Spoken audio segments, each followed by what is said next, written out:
Hi, welcome back guys. This is your friend, the D and WhatIf, with another fanfiction. This is the movie of what if Nejire falls in love with Deku during the battle with Kai Chisaki. All credits for this video go to their respective authors, so please support the real author. Check out the link in the description for more details. Please give this video a like and subscribe to the channel if you want more videos like this. Now let's get into the fanfic. In the aftermath of the provisional license exams, an already stressed Katsuki Bakugo eventually figured out the connection between Izuku Midoriya and All Might, and he challenged him to a personal duel at the site where the entrance exams held. And forced to accept Bakugo's challenge due to the boy's emotional pain, Midoriya fought him to even levels until Bakugo managed to pin Midoriya down and questioned him why he lost to him despite inheriting All Might's quirk. Soon All Might emerged, having overheard the entire scene, and apologized while explaining to Bakugo the circumstances behind everything. And slowly, Bakugo's hostility towards Midoriya started to lessen and begrudgingly came to accept his classmate. Despite All Might's explanation, Shoto Aizawa is unwilling to let this slide and punished the two boys by house arrest and cleaning the dorms. And the next day, Nezu, during the after-summer ceremony, explained the situation involving a fight between two first-year students. The big three were among the third-year students in attendance, were intrigued at hearing this and wondered how much energetic the first years are, and are looking forward to meeting with the class. And the third-year students are shown, identified as Mirio Tagata, Nejire Hado, Tamaki Amajiki. Their Hado curiously asked Tagata if he has any idea which of the first-year students are involved, which he said that he has no idea but he do know which section the two boys belong to, and said that they would meet them soon. Really, we're going to meet them soon. Yup, I'm sure. Really, I look forward to it. Really, don't get too excited, Hado. But I can't help it. Easy ... you might get more than you could chew. Haha. Later in the day, as Midoriya is taking out the garbage, he partially encountered Tagata, who provided directions on where to take the garbage, which slightly spooked the younger boy before he head back to Heights Alliance. 3 days later, Midoriya's house arrest was up and he is able to attend class, and there Aizawa told Class 1 about the upcoming work study, and there he introduced the big three. And after a few minutes, Tagata proposed to have a sparring match with Class 1A, which Aizawa sighed but accepted nevertheless. At the gymnasium, Tagata volunteered to face all of Class 1A, while Hado and Amajiki watched from the sidelines, where Tagata made rather quick work on half of Class 1A by taking down the long-distance combatants, leaving Midoriya, Uraraka, Ida, Kota, Kirishima, Ajiro, and Hagakure. Despite Midoriya's efforts in guessing where Tagata would strike, he fell to the third year and was defeated, along with the rest of Midoriya's classmates, and the sparring match is over. And after that, Tagata explained to Class 1 about the work studies and why they had the sparring match, which the class finally understood about the purpose. As the big three head back to their classroom, Hado was smiling as she get to see how Class 1 go into action, while Tagata noted that Midoriya got his attention and said he has a feeling that he and Midoriya might get along. Really, Tagata-kun? Well, that's what I think. Isn't he the one that the principal mentioned? Yup, one of the two problem kids. Midoriya. Something wrong, Hado? Nothing, really. Hado smiled as she recalled how Midoriya fought, and noted that he seemed to look cute and yet he also has the making of a hero, which she wondered if there is a possibility that she would get to meet Midoriya up close, which Amajiki noticed and asked Hado if she took a liking towards Midoriya, which Hado just smiled, which aroused Amajiki's suspicion. Why the smile? Are you confirming or denying? Hado, hey, answer me. A few days later, the work studies commences, which the first years are looking to intern at various hero agencies all over, which some of Class 1 members are being recommended by the big three. Midoriya is recommended to intern at Nighteye agency where Tagata works as Nightae's sidekick. Uraraka and Asui were recommended to intern at Ryukyu's agency, where they work alongside Hado, who is Ryukyu's sidekick. Kirishima is recommended to intern at Fat Gum's agency, where Amajiki works there as Far Gum's sidekick. In the days that passed, the three aforementioned agencies worked together as they plan on stopping the Shai Hassaikai gang, where they discovered that its leader, Kai Chisaki, is brutally using a 6-year-old girl named Iri by harvesting her blood to produce quirk-erasing bullets, which Midoriya and Tagata encountered, and were upset at the fact that they failed to save her. While Aizawa managed to raise the two boys' spirits, Hado privately assured to Midoriya that they will save Iri and stop the gang, reminding him that as a hero he shouldn't be daunted, which Midoriya smiled and thanked her. I'm okay now, Hado-senpai. You sure? Yeah, that's good to hear. Thanks, I'm feeling better now. Let me know if you feel down. I'll help you in any way I could. Okay, I will. Goody. Hado smiled as well, seeing the determination in the younger boy, and this caught Midoriya by surprise as he accidentally noted her cuteness and he began to blush while looking away, which she stared at him in a curious way as he hurriedly left. Amajiki noticed it and wondered if there is some attraction between the two, which Tagata also noticed, and tells Amajiki to let things play out, as he is curious if Midoriya is attracted to Hado or vice versa. Are you sure, Mirio? Yup. But it's fine, Tamaki. If Midoriya do feel something towards Hado, then it's fine. What if he has an ulterior motive? I heard that there is a hentai amongst the first years. Oh, don't be like that. Midoriya's a good boy. Really? The next day, the raiding team organized by Nighteye assembled outside the hideout of the Shai Hassaikai gang, and there the members are getting ready to commence the stakeout as Nightae's agency members reminded the rest of the pro heroes the need to stop Chisaki from producing more of those bullets and to save Eri from further abuse. Tagata and Midoriya are ready and determined to save the little girl and free her from Chisaki's inhumane treatment towards her, and they urged each other to do their best in defeating the gang as humanly as possible. This is it, Midoriya. Yeah, are you ready, kid? Ready as ever, Tagata-senpai. Let's save Eri and beat up that Chisaki bastard. Right, stay safe, Midoriya. You too, Tagata-senpai. As the stakeout commences, things became tense as the Hassaikai members outside the manor attempted to stall the raiding team, allow Chisaki to buy time to escape. But the pro heroes got past the small fries and restrained them as Fat Gum and Night-Eye's team got through. Several minutes have passed, and after some difficult moments, Fat Gum and Night-Eye's team managed to find the hidden passage. Yet the members got separated and fought the right-hand members of Chisaki while Tagata and Midoriya found Chisaki, who is holding Eri. Their Tagata demanded that Chisaki release her, but the villain refused. Chisaki, damn you, let Eri go. I won't. She's mine. She's a person, not a harvesting tool. I will use her in any way I see fit. Stop brutalizing her, you child abuser. Fuck you. The fight broke out, and though Eri was rescued, Chisaki uses the bullet to erase Tagata's quirk, and Midoriya began to fight Chisaki as he attempted to protect her, and he began to fight the villain while protecting the little girl as Chisaki began to taunt Eri in a bid to break her spirit. But Midoriya countered him and made it clear that he will protect her no matter what. The fight soon spilled outside the manor, where Hado is assisting Ryukyu in dealing with more of Chisaki's goons, and there she saw Midoriya fighting Chisaki, which amazed her, but then blinked her eyes seeing Midoriya carrying Eri on his back. She is considering and assisting Midoriya, but one of Chisaki's goons intercepted her. Hold it right there. Hehe ... nice ... you got big boobs. You hentai. Let's have some fun ... and maybe we can have sex. Sorry, I don't like hentai. Especially you. Then I'm going to do you. Come and try it, you maniac. As the battle wages on, Midoriya narrowly defeated Chisaki, but this was due to Eri assisting him by using her quirk, but she soon lost control and puts herself and Midoriya in danger until Aizawa came and uses his quirk to deactivate Eri, and she loses consciousness. After that, all of Chisaki's men are apprehended and taken away, while Midoriya watched Eri, Tagata and Nighteye being loaded inside the ambulance. And their Hado approached Midoriya and asked if he is okay, which he nodded. I'm okay, Hado-senpai. Really? Are you sure you're not hurt? On your body, head, anywhere else? I'm okay. Really? Sorry if I worried you ... but I'm okay now. Okay, it's just that Tagata-senpai. She placed her hands on Midoriya's shoulders and assured to him that Tagata will be okay, and complimented the younger boy on how he handled himself in defeating Chisaki while protecting Eri, which Midoriya once again blushed upon seeing her face. He smiled nervously as he excused himself as he head to one of the ambulances, as he is going to the hospital to have his injuries checked. At the hospital, Midoriya underwent some checkup to see if he suffered any potential injuries that might require confinement if the injury is life-threatening. But after a thorough check, the doctor tells the boy that he is medically cleared and he can go home now, which the younger boy nodded. The doctor was then compelled to question the boy about the rather deep scar on his right arm. But then Aizawa came and tells the doctor that he is here to pick Midoriya up. And the doctor nodded as he tells the UA teacher that the boy is cleared for discharge and has nothing to worry about. Nodding, Aizawa took Midoriya and left the doctor's office, where the two talked while he apologized to Midoriya for not being there when needed, though Midoriya assured that it is okay, as what is important is that Chisaki is defeated and Eri rescued. I see. That's good to hear. It's fine, sensei. Nothing major happened to me. You sure? Yes, fine. Really, sensei? You don't have to worry.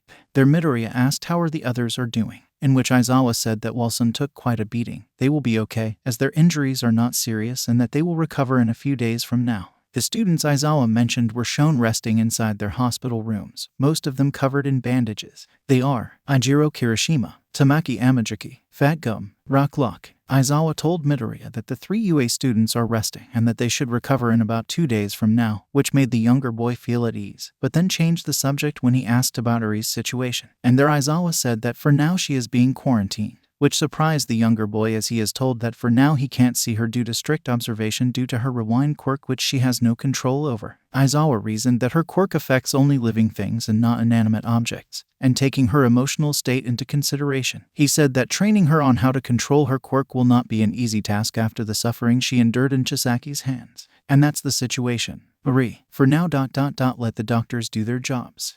For the time being ... this is for the best. Hi, right now you have an important task to do. Hey, as the two walked towards the intensive care unit, Midoriya was slightly startled when a hand touched his shoulder, who turned out to be Nejire Hado, as she came to check on Mirio Tagata. And as Midoriya asked her how he is doing, Hado assured that Tagata will be okay and he would recover soon, saying that his upbeat demeanor will pull him through. Midoriya nodded as he is relieved to hear that Tagata didn't suffer any major injuries. And there she asked how Midoriya is doing, which he said that he is okay now and is already discharged from the hospital, which Hado appeared relieved to hear this. Really? Yeah, that's good to hear. Sorry if you got. Don't worry, it's fine. Really, Hado-senpai? Yup. As Aizawa led Midoriya inside the ICU, Hado followed, where they were greeted by a surprising turn of events, as a few people stood there looking somber and are bracing for the worst possible outcome no one ever wanted, which Midoriya had a feeling that something bad is about to happen, and this made the 9th holder of the One for All quirk feel very uneasy. The people assembled are shown. All Might, Recovery Girl, Bubble Girl, Centipter. Midoriya asked everyone what is going on here, in which Bubble Girl bursts into tears as Centipter consoled her while All Might was somber as well, which Midoriya became more apprehensive as he slowly had an idea of what is about to happen. And there the doctor said that Nighteye won't last long, and said that normally injuries like this would cause a victim to die in a matter of minutes, yet he is amazed that Nighteye was able to hold on this long. And that's the situation. No, the injuries Nighteye received were fatal. Nighteye, it is a mystery on how he was able to hold on till now. At any rate, there's nothing I can do. Midoriya then shifts his attention to Recovery Girl and asked her if she could do something, which the elderly female school nurse of UA Academy sadly said that there is nothing her quirk can do at this point and said she tried everything she could. This made Midoriya more shocked at hearing this, and Hado became quite worried at seeing his devastated reaction. Midoriya-kun, it's okay. Be strong. Just hang in there. Midoriya rushed to Nighteye and told him to hold on, saying that All Might is here, and urged him to keep on living, which everyone were surprised to hear Midoriya say this, and this spurred All Might to speak to Nighteye.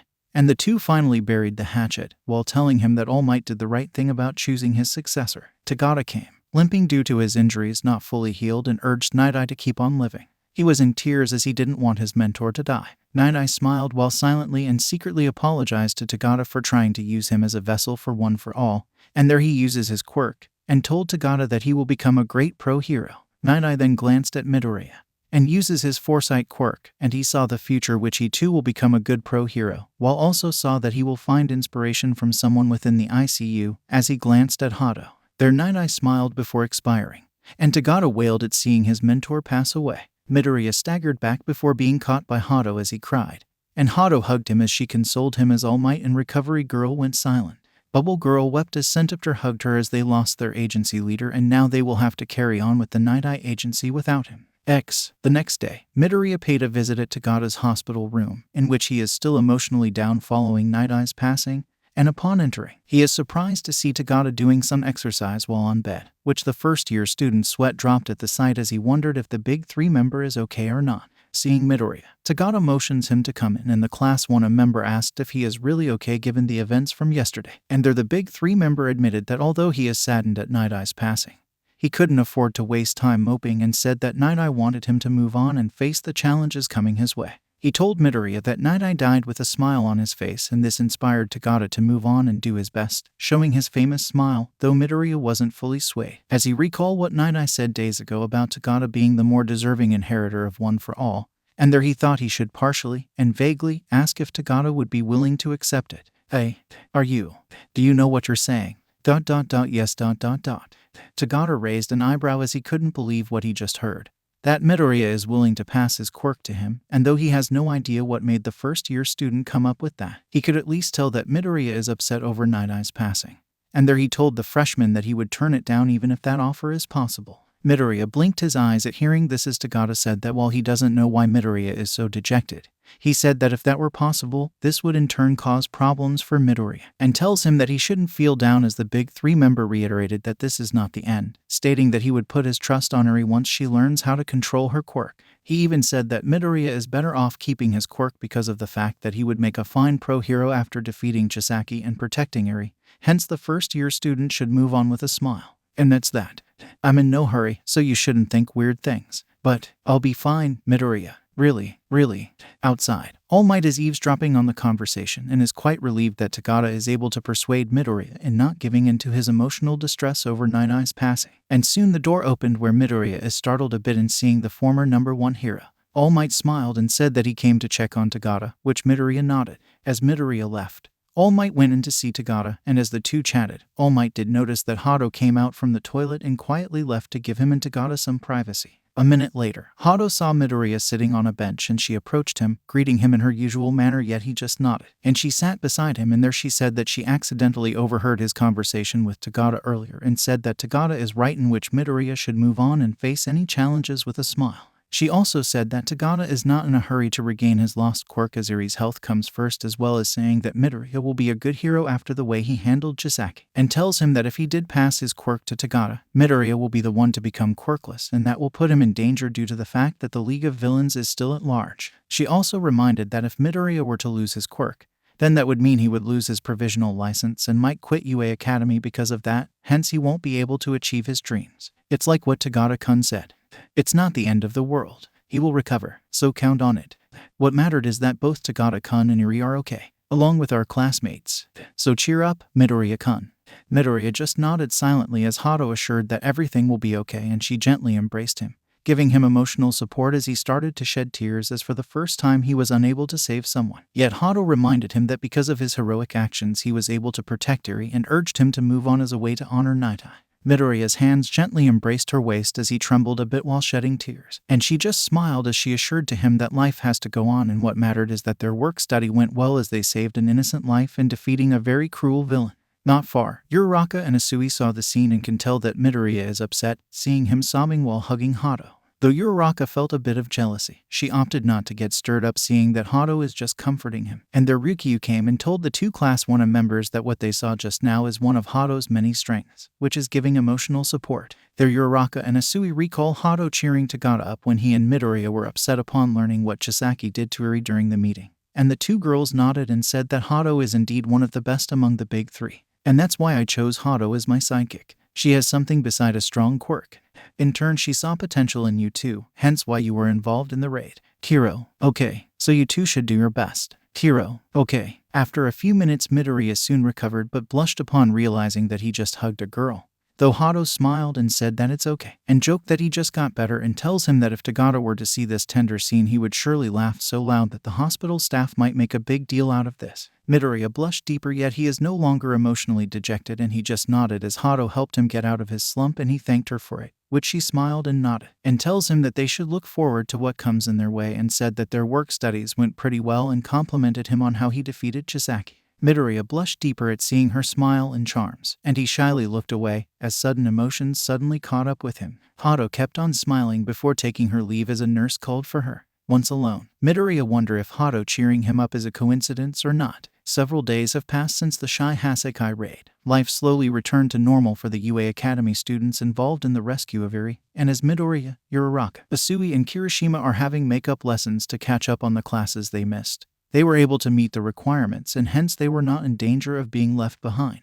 The 4 Class 1 members were among those who attended the funeral of Sir Nighteye, and among those who attended are the following: All Might, Centipter, Bubble Girl, Mirio Tagata, Gran Torino, Fat Gum, Tamaki Amajiki, Ryukyu, Nejire Hado, Rock Lock, Shota Aizawa. While Tagata held his head high while maintaining a positive outlook, Midoriya was silent as he felt that he failed in saving someone as the former sidekick of All Might died despite the fact that Midoriya done all he could to stop Chisaki. Hado noticed his silent look and gently hugged him, and there she reminded him that what's done is already done, and assured to him that what mattered now is that Chisaki is defeated, his organization dismantled, and Eri is safe now. Midoriya just nodded as Hado hugged him, further saying that Tagada might use his jokes to make him laugh if he sees Midoriya making a sad face. You should send Nighteye off with a smile, Midoriya-kun.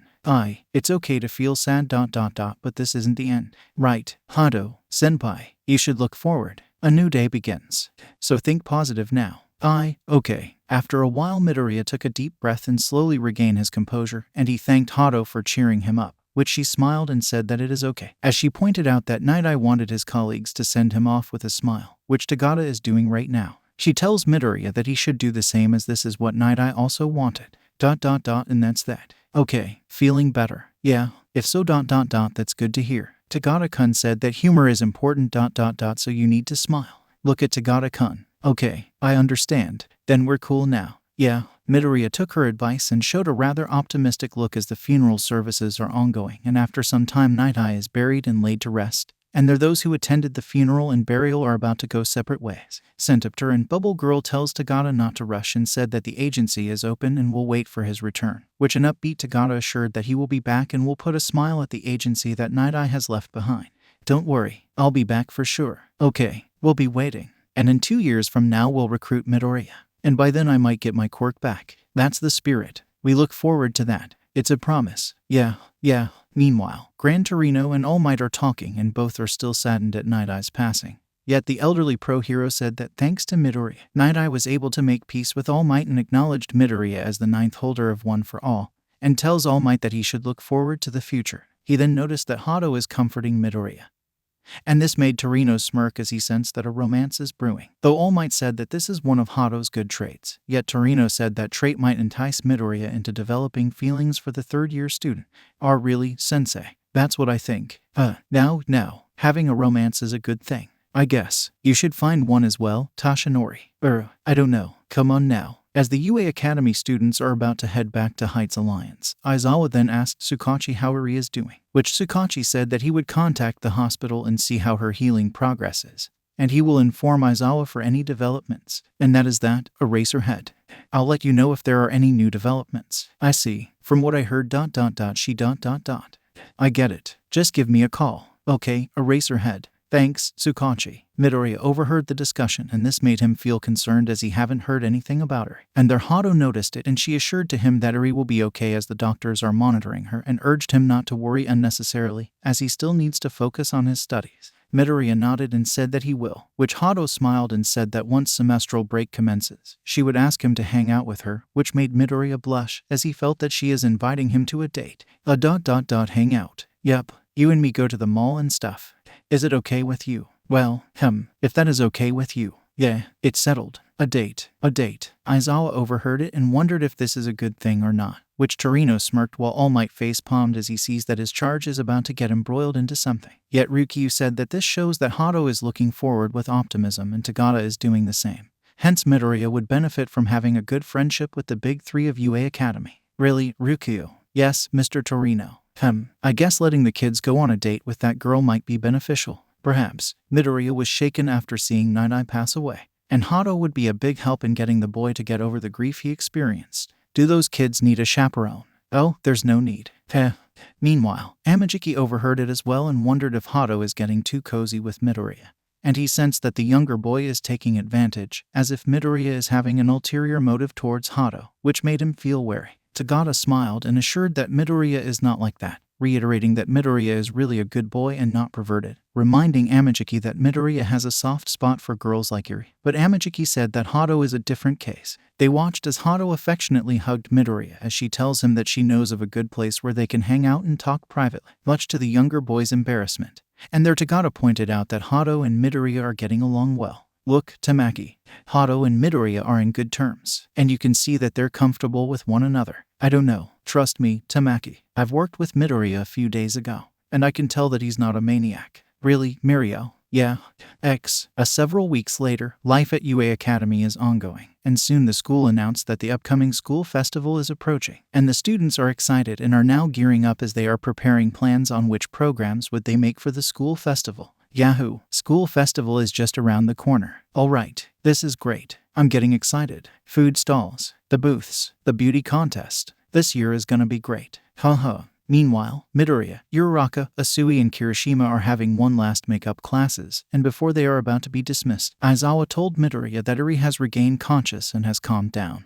And this made Midoriya feel relieved as hearing that Eri is okay lessened his worry over her. Aizawa then said that Eri requested that she would want to see Midoriya and Tagata, as they were the last persons she saw before losing consciousness after Chisaki was defeated by Midoriya. Midoriya was surprised to hear this, and their Uraraka, Asui and Kirishima told Midoriya to go visit Eri as this would surely help calm the little girl down after being rescued from the hands of Chisaki. Kiro, you should go, Deku. Yeah, Eri really wanted to see you. Kiro ... You should head there as soon as you can. Don't mind us, Deku. We'll fill you in later. Kiro, go on. We'll be okay. Aizawa watches on as Midoriya is being encouraged by his classmates to take the chance to visit Eri, and the homeroom teacher decided to provide escort to accompany his student, as well as to use his erasure quirk in case Eri unintentionally loses control of her quirk if her emotions get out of hand. There Aizawa tells Midoriya that he will talk to Nezu and ask permission to give Midoriya a day off in order to visit Eri, which Midoriya nodded and said that he will await the signal on whether to visit Eri or not. I see. I'll wait for your instructions. Okay.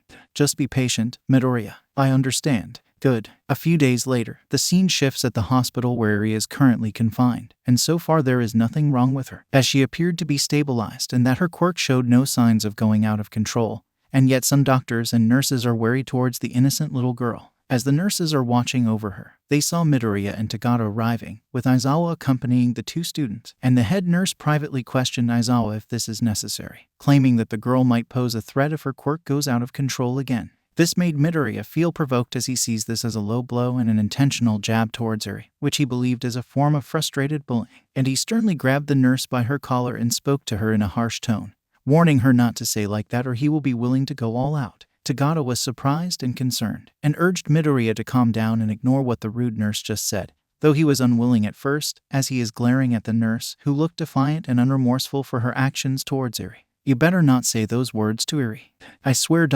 You'll regret it. Do you hear me? Answer me, damn you. Aizawa placed a hand on Midoriya's shoulder and tells him to go inside and greet Eri while he promised that he will deal with the rude nurse and everything else, which Midoriya reluctantly obliged. Midoriya, go and see Eri. But I'll deal with the nurse. All right, go on. Okay. As the two UA Academy students went inside, Aizawa stared at the rude nurse and asked if she has a problem. Why she said something derogatory towards Eri, which the nurse ignored the query until she said that Eri is no more than a freak that she deserved an agonizing death. The other nurses were shocked at what the cruel nurse said, and Midoriya heard it and is very incensed that he is now willing to risk everything to protect Eri, yet Tagata is keeping a cool head and urged Midoriya to calm down, with little success. Midoriya, let go. Easy. Just ignore her. I can't just. Calm down.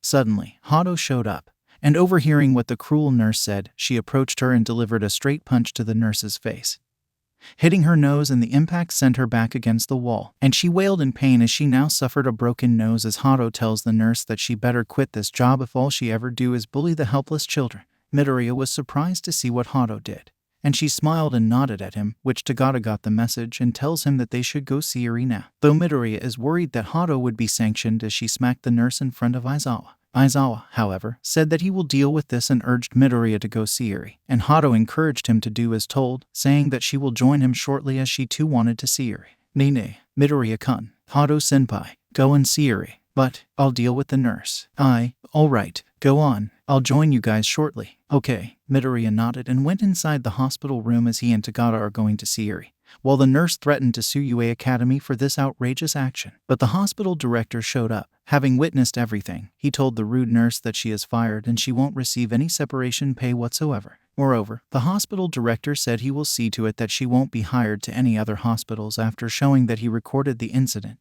And the nurse stared in disbelief, while he encouraged Aizawa to press charges against the nurse as her actions border on child abuse, which Aizawa said he will definitely do as suggested. So feel free to sue this person. Yeah, I'm much obliged to do that. And don't let any lawyers intimidate you. Of course, if you like. I have contacts with well-known lawyers that you can. I'll consider it. Good. Aizawa then told Hado that just this once he will turn a blind eye, but made her promise that she will not do it again, which she nodded. Aizawa deduced that Hado intentionally did this as she anticipated that Midoriya would do this given that he has a soft spot for Eri, and the bullying actions of the nurse would no doubt provoke Midoriya into lashing out. Hado then went inside as Aizawa uses his capture cloth while calling the police to have the abusive nurse arrested. Inside the hospital room, Eri saw Midoriya and Tagata enter, and the two boys greeted the little girl, saying that they were glad and relieved that she is okay, and assured to her that she will be discharged from the hospital soon. However, the two boys were cautious as Eri began inquiring about Sir Nighteye, and Tagata came up with an alibi so that she would be convinced that Nighteye is okay, as he and Midoriya agreed not to mention that Nighteye passed away. And hearing this might cause Eri to get emotionally affected and might lose control of her quirk. By then Hado came and greeted Eri, and the little girl blushed at seeing how pretty Hado looked, and there she said that once Eri is discharged, they will have a day off and take her to an amusement park to show her what is like entering the outside world. Nini ... You better get well soon, Eri-chan. Because once you're discharged, I'll be taking you to the amusement park. Amusement ... park ... Yeah, you can walk and run around ... see lots of stalls. Amusement rides. Really? As Tagata smiled at Hado's efforts to lift Eri's spirit, Midoriya saw Eri trying to use her fingers on her lips, and there she admitted that she doesn't know how to smile. There Midoriya realized that Eri is still traumatized by Chisaki's actions and felt that he had to do something. But then something came into his mind and he turned around, where Aizawa is standing by the door. And there the first-year student asked his homeroom teacher if he can bring Eri to UA Academy for one day, saying that having her attend the upcoming UA Academy School Festival would help her regain her smile. Huh, yes, Aizawa-sensei. I'm sure that it'll help Eri overcome her trauma. Well, what do you say? I will have to ask the principal first. Okay, Tagata and Hado smiled, as they realized that Midoriya came up with a way to help Eri overcome her trauma, and the two big three members were impressed with Midoriya's quick thinking. And this made the two senpais beaming with anticipation as they would get to show the little girl what it's like attending a school festival. Hado then hugged Eri and said that from here on she will be Eri's big sister while Tagata and Midoriya will be her big brothers, and assured to her that they will treat her like family. Eri blushed as this made her realize that it has been a long time that she hasn't experienced a bonding with anyone, as her birth mother disowned her while her grandfather is currently in a coma, and she embraced her as she started to sob. There, it's okay. Nejire Nisan is here. It's okay ... you're safe. Midoriya saw this and hugged her, assuring her that everything will be okay, and Hado joined Midoriya in hugging Eri, which Tagata stared, as he is glad that the two would surely help Eri in regaining her lost innocence.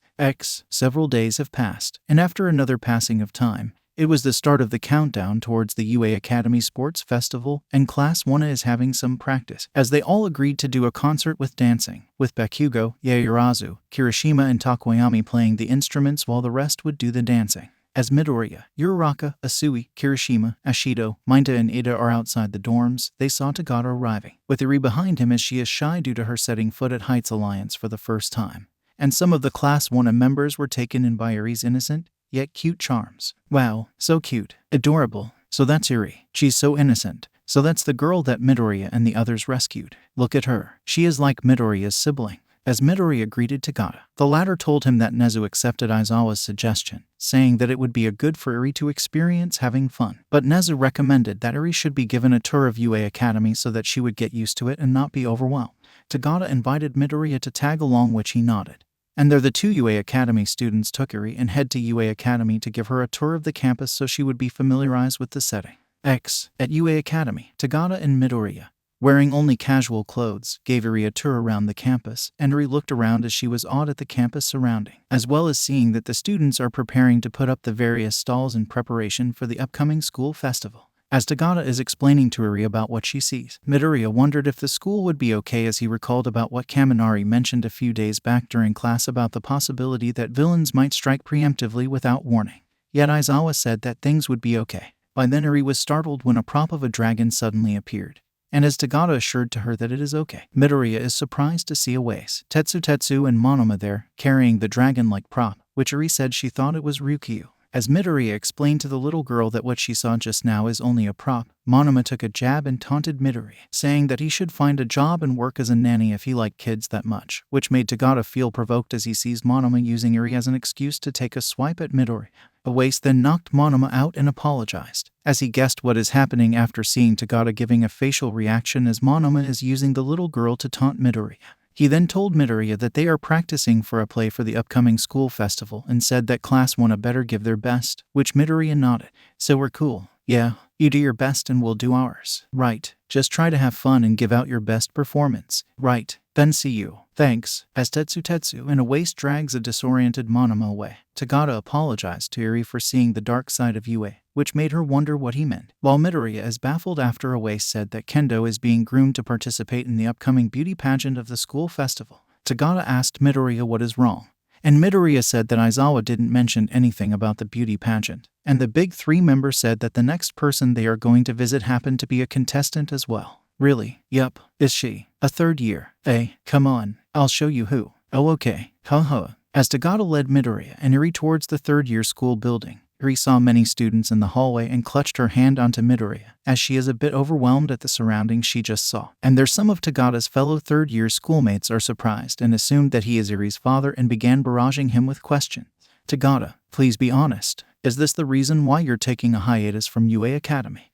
What are you guys talking about? That little girl. Is she your daughter? Who's the mother? Who is your secret wife? Whoa. Tagata just smiled while honestly answering the questions, as other third-year students are eyeing Midoriya, seeing that he is carrying Eri, and now they suspect that he is the father of Eri. And they began whispering amongst themselves about who is the mother, and are guessing that it could be among the first-year students or in the third-year students. Isn't that Midoriya from the first year? And look who's he carrying. That must be it. He must be the kid's father. No way. That means he just fucked a girl in UA Academy or someone from another school. Could be. Who's the secret wife? Good question. Midoriya's sweat dropped at hearing the silly accusations and whispered to Tagata that they better get going, saying that he is worried that Eri might get a bad impression that she might be the one the rumors are flying about. And Tagata nodded and bid his classmates goodbye as he said that he has other places to go. And the two boys and Eri left. The students are relieved to hear that Tagata is still single and not Eri's parent. And now they have reason to believe that Midoriya is the parent, seeing how obvious he acted towards the little girl. And everyone are guessing who the mother is, and they are making random guesses on who Midoriya impregnated and resulted in Eri's secret birth. Who is the girl's mother? It can't be here. I think it is. Midoriya is here for almost a year. It means that the woman he impregnated is from another school. Makes sense. We need to investigate. Yeah, right. Later the scene shifts at a classroom where some third-year students are working on something in regards to the upcoming school festival, and their Tagata entered and is greeted by Amajiki. And as the two childhood friends are talking, Eri looked around as she is taken away by the sight of the decors. Midoriya smiled and hoped that this would help Eri regain her smile as she continued to look around. As she asked Midoriya what are some of the decorations she saw, and he honestly answered some of her questions, which puts her at ease, which he mentally sighed in relief. By then, Midoriya and Eri gasped in awe at seeing someone floating in the air, who turned out to be Hado, as she is wearing a short dress that is to be used for the upcoming beauty pageant. And both Midoriya and Eri were entranced by her beauty and charm. Hado flew down towards the floor as she picks up Eri in her arms and playfully waltzed with the little girl and asked Midoriya what brings them here, which he explained to her the reason why. Really? Yes, I see. That's a good way for her to prepare. Yeah. So she won't get overwhelmed by the day of the school festival. What's wrong, Midoriya-kun? Well. Amajiki noticed Midoriya staring at Hado and is under the impression that he is thinking something perverted. But Tagata assured to his classmate that he got the wrong idea and that Midoriya is really harmless, pointing out how Midoriya acted during the work studies and while infiltrating the Shai Hassaikai hideout. Amajiki still expressed doubts as Midoriya is noticeably getting closer to Hado, but Tagata said that this is a good thing, as it would strengthen the friendship between her and Midoriya. Are you serious, Mirio? Yup, that kid. Since before the work studies, Midoriya is really a good kid, and he and Hado really got along well. Still, I don't trust him. Come on now, Amajiki. Really, Mirio, I still have some reservation towards ... What? As Hado went on to accommodate Eri, the two girls quickly bonded, which Midoriya smiled seeing that Eri and Hado are getting along well. But then he accidentally caught a glimpse of Hado's cleavage, and he blushed while looking away, worried that he might be branded a hentai if someone misunderstood what they saw. His worries were realized as Heya saw it and began accusing Midoriya of trying to peep onto Hado's chest, which the first-year student quickly denied the accusation. But Heya wouldn't relent and went as far as accusing him of using Eri just to distract Hado so he could use the chance to get a better view. The blushing Midoriya denied the accusations and reiterated that he has no perverted intentions toward Hado, which Amajiki joined in and told Midoriya that he saw what the first year did and he activated his quirk and his hands turned into crab pincers. And he told Heya to hold Midoriya while he would attempt to castrate the Class 1 member, much to Midoriya's horror. Hold him, Heya. Got him. WH. Hold him good. I'm going to snap his PP in two, along with his balls. Do it, Amajiki. We can't let this hentai get away. You can't be serious. I'm going to turn you into a transvestite. That way you won't harass Hado. Do it, Amajiki. Snap his hot dog in two. WWW wait. You got the wrong idea. Tagata sweat dropped at the scene and decided to intervene, urging his two classmates to calm down and assure to them that Midoriya is not perverted and that everything they saw is a simple misunderstanding, which Amajiki and Heya stared wide-eyed in surprise upon hearing what Tagata said. They were baffled at the fact that Tagata is defending Midoriya. They told Tagata that Midoriya might be the HENTAI amongst the first-year students and pointed out that they saw Midoriya peering at Hado's chest and he is suspected of trying to see her chest and breast, and stated that this was Midoriya's goal from the very start. But Tagata, you saw it, Mirio. He peeked at her chest. It was accidental. But, relax. Midoriya is not like that. You guys are acting like a pair of paranoids. So chill and relax, you two. Tagata just snickered a bit but assured to them that Midoriya is not a maniac, and that if the first-year student saw that, then it must be accidental, as he wouldn't do something like that in front of people and wouldn't do that in front of Eri. Heya and Amajiki twitched their eyes seeing that Tagata seemingly siding with Midoriya, and wondered if the first-year student bribed Tagata or made it appear to look accidental, as they are still wary towards the younger boy and whispered to each other to keep an eye on Midoriya just in case. Amajiki, yeah, we got to keep a close eye on that first-year ...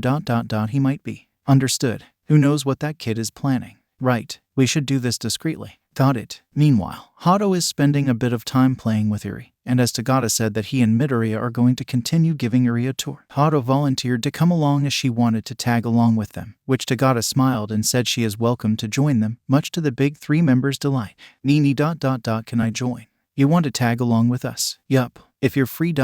sure. Really? Yeah. Yippee. I get to spend time with Eri-chan. Haha. Heya and Amajiki stared wide-eyed at seeing this, and they immediately deduced that Hado joining Tagata is due to wanting to get close to Midoriya, and they suspected that Midoriya may have goaded her to come with him and believed that he is using Eri just to get Hado to go with him. Heya suggested that she and Amajiki secretly tag along to see if Midoriya is planning to make a pass at Hado, and the two third-year classmates agreed to tail Midoriya in secret just to see if he intended to violate Hado. Amajiki, listen, yeah, we got to keep a close eye on that first year. I bet that he using that little girl just to goad Nejire to come along. Understood. Who knows what that boy is planning. Right. We should do this discreetly ... or he might suspect something. Got it. As Tagata, Eri, Midoriya and Hado left, Heya and Amajiki began to secretly follow them as they are making sure that Midoriya would not dare do anything foolish towards Hado as they still do not trust him despite Tagata giving his vote of confidence. As the group are walking the hallway of the school building, several students blinked their eyes as they saw Hado and Midoriya holding Eri's hand together, making them look like parents of the little girl. And this gave them the impression that Midoriya and Hado are the secret parents of Eri and that they just revealed their secret love child to the public. This caused the students to spread word about what they believed, and that rumor rapidly spread like wildfire, and many students took the rumors seriously, as they couldn't believe that Midoriya made Hado pregnant and she secretly gave birth to Eri, and now they are coming out and reveal their secret as parents of Eri. No way. Hado is the mother ... and Midoriya is the father. That can't be. That Midoriya. He's a lecher. I can't believe he did that to Hado. He really has the guts. I bet he seduced her and she got pregnant in secrecy, while Midoriya and Hado are unaware of the rumors spreading as they are having fun with Eri. Tagata snickered at hearing how silly the rumors are as he knows that the rumors they spread are false, and opted not to say anything and let Midoriya and Hado enjoy their time. However, Heya and Amajiki took the rumors spreading the wrong way and wrongly presumed that Midoriya intended for this to happen as a way to promote himself, and they are secretly pissed, thinking that Midoriya is secretly using Hado just to boost his image, and now the two third-year students are determined to expose Midoriya for his Casanova attitude, which in reality is not the case. Nejire, Hado ... she has no idea that Midoriya ... he planned this all along, and he sure fooled me. We got to do something. I agree. We should protect Nejire. Right. Much later, the scene shifts inside the rest of the school hallway within UA Academy, as Tagata led Eri around, showing the various areas, which the little girl just stared in curiosity as it was her first time seeing the various areas inside the hallway of UA Academy, and she wondered if things would be okay here until Hado lifted Eri and held her in her arms, assuring to her that she will enjoy the upcoming school festival and promised that she will have a good time. Believe me, Eri-chan ... you're going to enjoy it. Really. Don't worry, Mama Nejire will take care of you. Mama, Nejire, yup.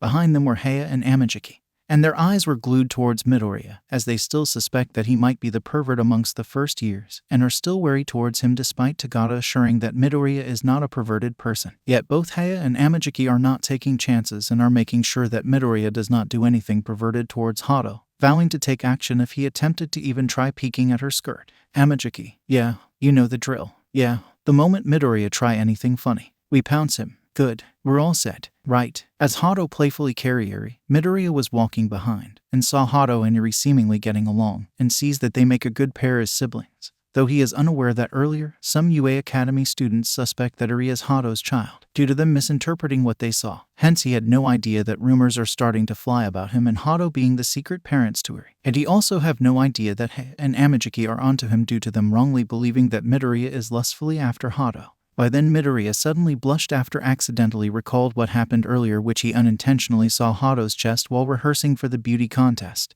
And in his trail of thoughts, he failed to notice that he and the others are in front of Power Loader's workshop. And soon a loud explosion occurred, where the door was busted down and Midoriya fell to the floor, where someone landed on top of him. Eri stared in worry, but Tagata assured to her that Midoriya will be okay and that nothing bad will happen to him, which made Eri wonder if Midoriya would be fine after what just occurred, as smoke filled the area that emanated from Power Loader's workshop. Will Deku be okay? Yup, he will be. But the smoke. Oh, don't worry about it, Eri. Really? Yes. Watch. By then Heya and Amajiki came as they were startled by the explosion, and saw what just happened, and as the smoke cleared, it shows that Mei Hatsum landed on top of Midoriya. And as he opened his eyes, he blushed deeply as her cleavage is so close to his eyes, and both Heya and Amajiki blushed at what they saw, and misunderstood the scene, and the two third-year students accuses Midoriya of tricking Hatsum into seducing him. As Hatsum got up, acting like nothing happened, like it was business as usual, Midoriya heard the accusations and tried to defend himself. But Heya wouldn't listen and said that she is now sure that Midoriya is the HENTAI of the first-year students, and said that she will not hesitate to use her quirk to stop him from making other girls he come into contact do seductive things for his carnal pleasures, much to Midoriya's exasperation. I'll stop you if I have to. Hey, you hentai, you misunderstood. You use some kind of quirk ... and made the girls come to you so you can peek at their boobs. No ... you ... First was Nejire ... and then the support course student. You got it all wrong. Seeing Eri watching the scene with worry, Heya became more of a nervous wreck as she assumes that Midoriya intend to use Eri for his plans and grabbed the younger boy by his collar and shook him in fury. And Midoriya screamed as he professed his innocence. But Heya said she won't be fooled by his words and even went far by calling him a pedophile of UA High. So now you are using that little girl as a camouflage. You sexual fiend. Hey, now you're using that little girl just to hide the fact that you are going to engage in perverted activities. What? You're crazy. You really are a lecher. A super lecher. That's not. You hentai. Maniac. Pedophile. You got the wrong idea. Tagata sighed while smiling, as he knew that Heya is just acting like that as protection towards Hado. And he went closer and mediated the situation and corrected everything by telling her what really happened and assured to her that Midoriya is not what she suspect him to be. Heya stared wide-eyed and asked Tagata if he is sure about what he said, which he smiled and assured to her that Midoriya is really harmless and has zero pervertedness. Thus rest assured that Midoriya is a really good boy and one of the best in Class 1A. Are you serious? Yes, that kid. Yup, Midoriya is really a good boy. He's just acting like that. I've seen him outside class. He's a good boy. Even Sir Nighteye knows that Midoriya is not perverted. But ... Trust me, Heya. Heya is still doubtful but nevertheless relented and released her hold on Midoriya. But she glared at him and tells him he better not make any wrong move towards Hado. But he quickly tells her that he has no intention of doing anything bad to Hado, with Tagata assuring to her that Midoriya is really harmless to any girls. Amajiki is also doubtful and asked Tagata if he is really sure about Midoriya not the suspected hentai amongst the first years, which Tagata assured that Midoriya is really an innocent boy and has zero perverted desire. Believe me, Tamaki, Midoriya is really a good boy. How can you be sure? I already seen it. He is a very good boy. But, don't worry, Midoriya is not what you imagine. Mirio, okay.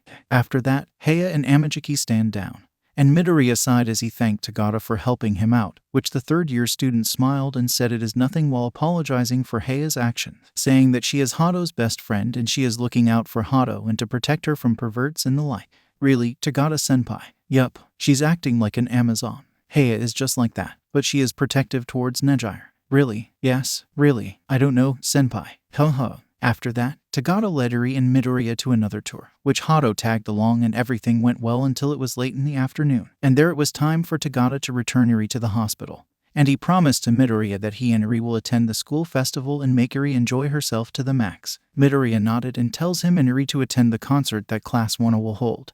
And Tagata smiled, saying that Eri will definitely enjoy herself when she sees Midoriya dance with the rest of Class 1A. Don't worry, Midoriya. Eri-chan and I will be there. Really? Yes, really. Okay, if you get there early, show her around the booths. Sure, there are plenty of food there. Yeah, I got everything covered. Good. After that, Tagata hailed a taxi and he and Eri head back to the hospital, while Hado smiled as she get to spend time with Eri. Then she glanced at Midoriya before hugging him affectionately and tells him to vote for her in the upcoming beauty pageant, which he nodded and promised that he will vote for her. And Hado smiled and said that she would win this year and dedicate the win for him and Eri, which made Midoriya blush in surprise. Oh, really? Yeah, really. I don't think It's okay. Hado-senpai, you and Eri-chan are special to me. Hey, hee. After that, both decided to head back to Heights Alliance and walk together, which Heya and Amajiki stared in suspicion, seeing that the two are holding hands, though Hado was doing this as a friend due to her friendly personality. And the two third-year students stealthily follow them to make sure that Midoriya wouldn't try anything perverted towards Hado.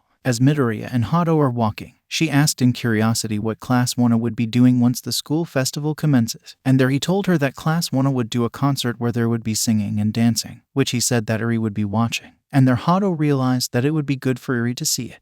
However, she apologized as she tells him that she won't be able to watch due to her preparing for the beauty pageant, but Midoriya offered that he would have their concert recorded so she can watch it after the school festival ends. Hado smiled and hugged him affectionately, thanking him. Yeah, thanks.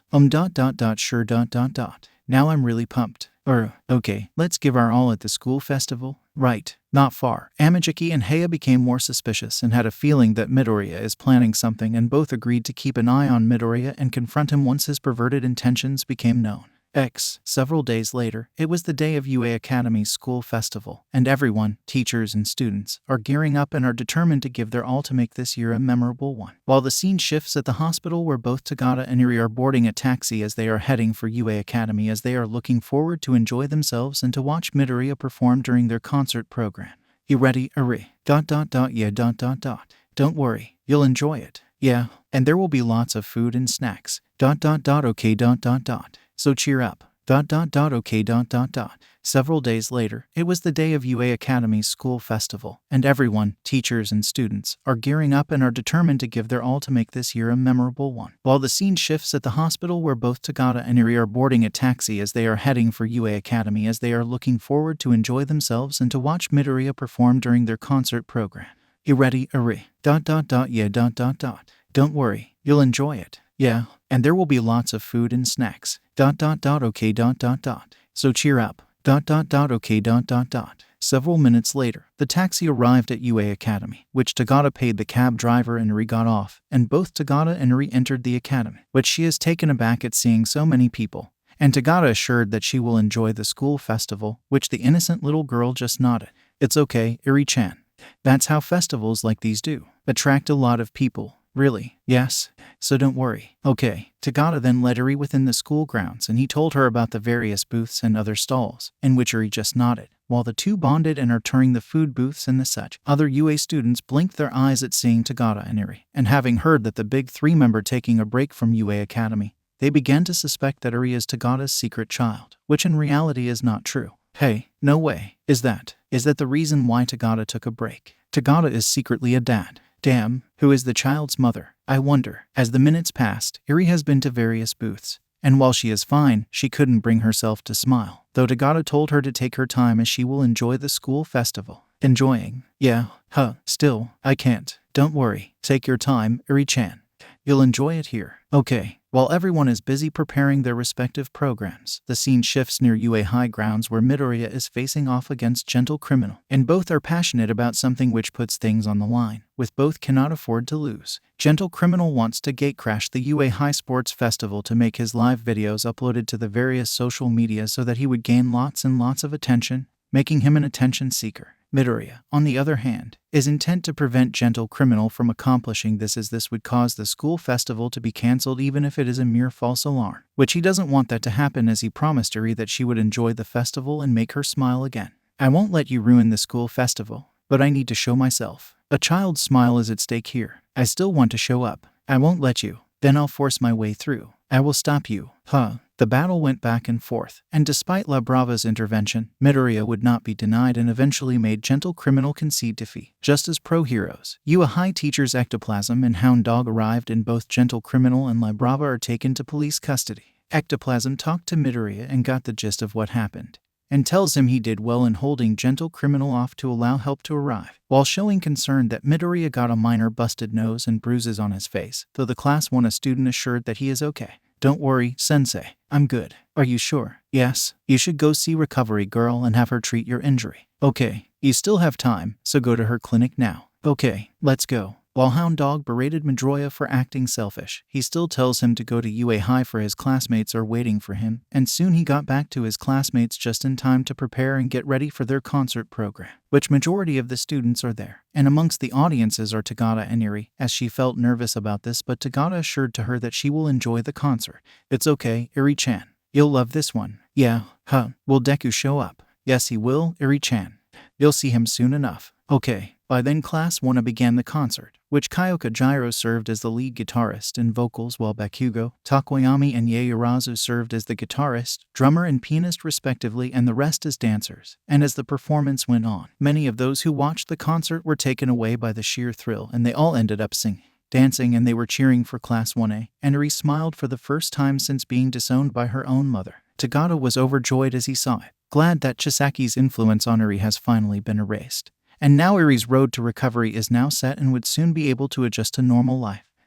Several minutes later, the scene shifts at the other area within UA High grounds, where the beauty contest is held, and there Midoriya is seen carrying Eri like he is his own child. And the students who saw Tagada carrying Eri several minutes ago are now suspecting that Midoriya is the father, which caused quite a huge misunderstanding, while relieved that Tagada wasn't the one, since they believe that the Big Three is a responsible role model. That's the kid from Class 1A, and he's carrying that child. Then Tagada isn't the father. Thank goodness. Wait, if Midoriya is the father, who is the mother? Yeah, who? Eri then asked if Hado is amongst the participants, which Midoriya confirmed, and she said that she really wanted to see her perform. And Midoriya said that she will see Hado perform in a few minutes, and said that no matter what happens, Hado would still be a winner in everyone's eyes. Eri nodded and said that she wished that Hado is her mother, as she felt the warmth that her biological mother gave before being disowned, while wishing that Midoriya would be her dad because of how warm he showed off. This made Midoriya blush and felt that Eri is too innocent to think something like that, and decided that what she said is just a compliment,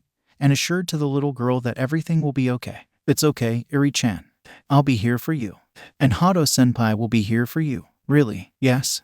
Some of the students near Midoriya overheard what Eri said, and they misunderstood it, and believed that aside from Midoriya, they believe that Hado is Eri's secret mother, and are baffled as to how this happened, while Tagada just snickered as he knows that the students who overheard it misunderstood it and are just eager to spread unproven rumors. No way. Did you hear that? Hado is? She's the mother. How? That Midoriya claimed her. He really is a lecher. Moments later, the beauty pageant commences, and the various participants showed their talents, which somewhat attracted the audience's attention with various degree. But then the final 3 participants for the Miss UA Academy crown had their turn to show what they can do. The aforementioned participants shown are Bimi Kanranzaki, Nejire Hado, Itsuka Kendo. Kendo showed off her talent, which is chopping a pile of wooden planks using her quirk, but in the process ripped her dress, which she unintentionally showed her sexy body, while Kanranzaki blew off her own by showcasing a gold-plated, Trojan horse-like object. But then Hado uses her quirk to make an air corsage, which wowed the audience to the core. Both Midoriya and Eri stared at the air corsage that Hado made, and the little girl commented that the corsage and Hado herself are pretty, which Midoriya agreed, as he subconsciously began to notice Hado's beauty. Deku ... look ... It's pretty. Yeah, it is. Nejire ... is pretty. Yeah ... she is a beauty. Towards the end of the contest, the votes were tallied, and after some time, Hado is proclaimed the winner, which Kanranzaki took the loss well and is a good sport, as she congratulated Hado for the hard-fought victory, which Hado smiled and said she is glad that they competed in good sportsmanship. You win, Hado. Thanks, I lost. Fair and square. It's okay. We had lots of fun. Yes, and you sure are the better competitor. And you're a good sport. Take care of the crown, Hado. I will. As Hado waved at the audience, things went on until she left the stage and is excited to see Eri. And there she asked her if she enjoyed the contest, which Eri excitedly told Hado that she was odd, and even said that Midoriya's performance was exciting. Hado smiled and apologized to Midoriya that she was unable to watch it, but Midoriya told her that Class 1 made a recording and he will give her a copy later, which Hado smiled and hugged him in an affectionate way, causing the Class 1 member to blush deeply. Hey and Amajiki stared suspiciously and are now wondering if Midoriya intended for this to happen and are suspecting that he is doing this to make Eri think that he is impressing her, though Tagata assured to his two classmates that Midoriya has no perverted intentions toward Hado. Simmer down, you two. But, Midoriya is not a hentai. But look, he is using that child too. Yeah, he even made her think that Nejire is. It's okay, there's no need to worry. As Hado waved at the audience, who are cheering after seeing that she became the new beauty pageant winner, things went on until she left the stage and is excited to see her. And there she asked her if she enjoyed the contest, which Eri excitedly told Hado that she was odd, and even said that Midoriya's performance was exciting. Hado smiled and apologized to Midoriya that she was unable to watch it, but Midoriya told her that Class 1 made a recording and he will give her a copy later, which Hado smiled and hugged him in an affectionate way, causing the Class 1 member to blush deeply. Hey and Amajiki stared suspiciously and are now wondering if Midoriya intended for this to happen and are suspecting that he is doing this to make Eri think that he is impressing her, though Tagata assured to his two classmates that Midoriya has no perverted intentions toward Hado. Simmer down, you two. But, Midoriya is not a hentai. But look, he is using that child too. Yeah, he even made her think that Nejire is. It's okay, there's no need to worry.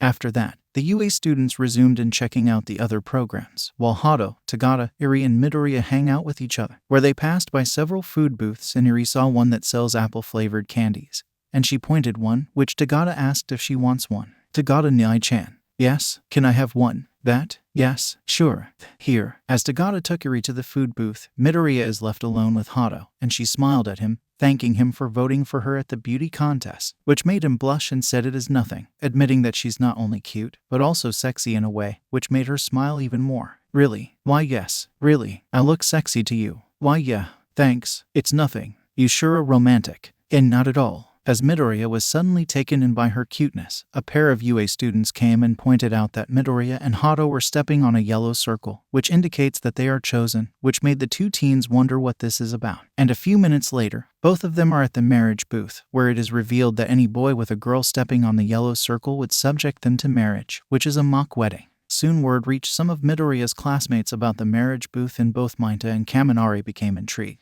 yet suspicious that Midoriya would get to kiss one of the beauties within UA Academy. And they both urged their classmates that they should check out the marriage booth and see if Midoriya has the guts to kiss this girl on the lips, which others, like Yaoyorozu and Jiro, find it intriguing, knowing that Midoriya is not that kind of a boy. What do you think, Yao Momo? It might be worth checking out. You sure? Yes. That way we would get to see if Midoriya is really a good boy or if he is on par with Mainta's perversity. Midoriya isn't that kind of a person. Who knows? Kaminari and Mainta exchanged thumbs-up gestures as they led their classmates towards the marriage booth to see if Midoriya has the guts to kiss this girl on the lips, finding it intriguing to watch. Though this made Uraraka feel a bit curious to see if Midoriya is willing to go that far. Yet Asui is confident that Midoriya is a gentleman and would not do something perverted.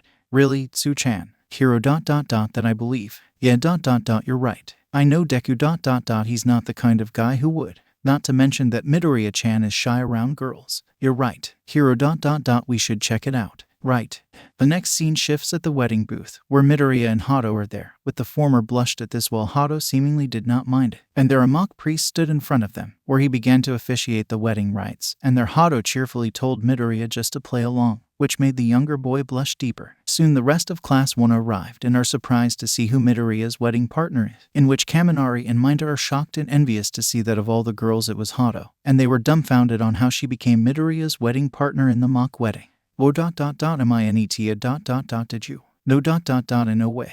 That's Hado of the big three, and Midoriya is her. No ... this can't be ... how did he? That Midoriya ... he one-upped us. That traitor. Soon more UA Academy students arrived and are surprised to see this and commented on how Hado, this year's beauty pageant winner, became the wedding partner of Midoriya, and expressed suspicions that he set this up just to steal a kiss from Hado. Damn, Class 1 really wanted attention. Holding a concert is one thing, and now he is going to marry this year's beauty pageant winner. He must have planned this from the start. That could be it. I bet he must have put a drink on her and made her agree. And now he's going to brag to everyone. Izuku Midoriya were on our target list. Midoriya overheard this and it made him feel embarrassed.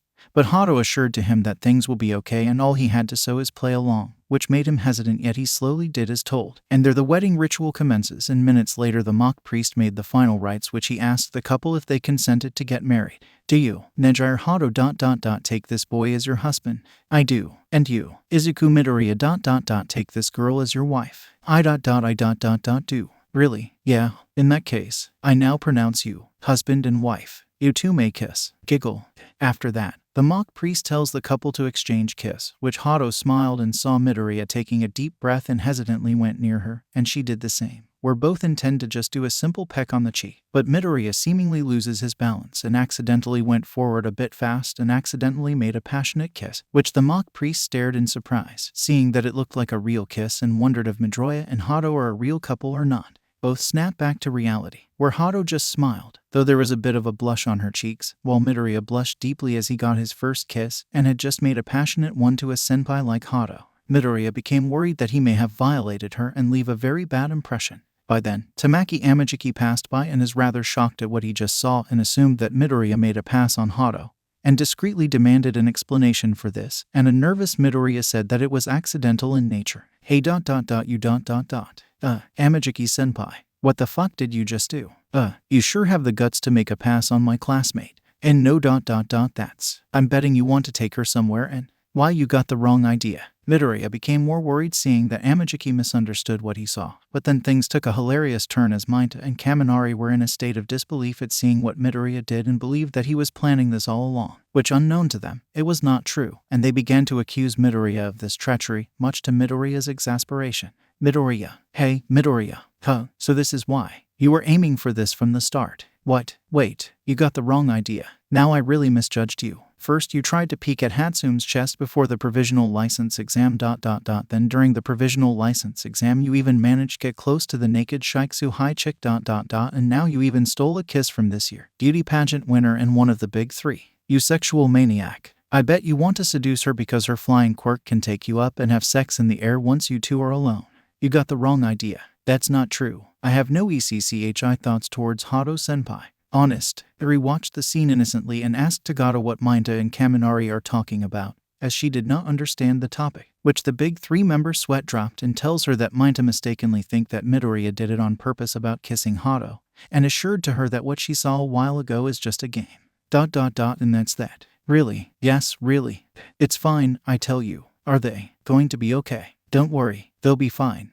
As Midoriya is trying to explain himself to Amajiki, Yui was there and is shocked at what she just saw, and she grabbed Midoriya by his collar and shook him violently, demanding to know if he seduced Hado into kissing him, which he denied the accusation, yet she did not believe him, and threatens to use her quirk to teach him a lesson for making a pass at Hado. You sex fiend. Well.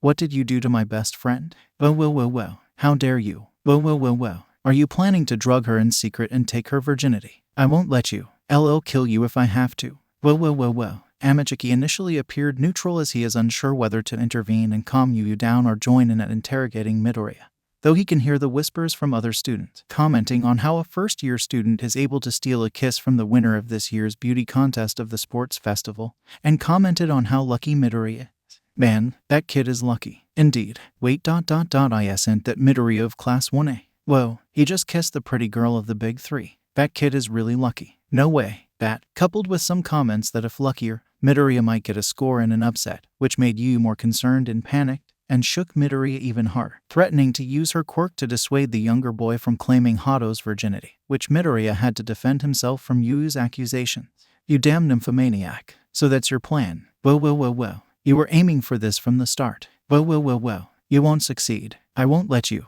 Well. I'll kill you right here, right now. Well. Hado stared at the scene and is quite worried that Amajiki and Heya were picking on Midoriya.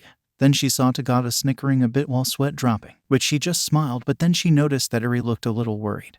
And there Hado realized that this situation needs to be resolved and decided to make a move and calm everyone down. The scene at the UA school festival is starting to gain ground in terms of attention, as nearly every students are assembled in front of the wedding booth as an unexpected scene caught their attention, in which a mock wedding took place, which involves the third-year student, who happened to be this year's winner of the beauty pageant, Nejire Hado. Hado happened to step on a yellow circle along with Izuku Midoriya, in which whoever steps in the circle will be subjected to a mock wedding. And during the wedding ritual, Midoriya accidentally kissed Hado on the lips, earning shocking reactions from the students in attendance. This elicited various reactions from the students who commented that Midoriya has gotten bold in stealing a kiss from Hado, which seemingly worsens the misunderstanding. Look at that. He really did it. Midoriya kissed Hado. G must have planned it from the start. He sure is lucky. A lucky hentai if you ask me. Seriously, so he is really Hado's best friend. Kouhai was pissed and accuses Midoriya of doing this on purpose, and even suspecting him of doing something ECCHI towards the Big Three member, and she strangles him in anger, which the younger boy was unable to make a rebuttal to clear up the misunderstanding.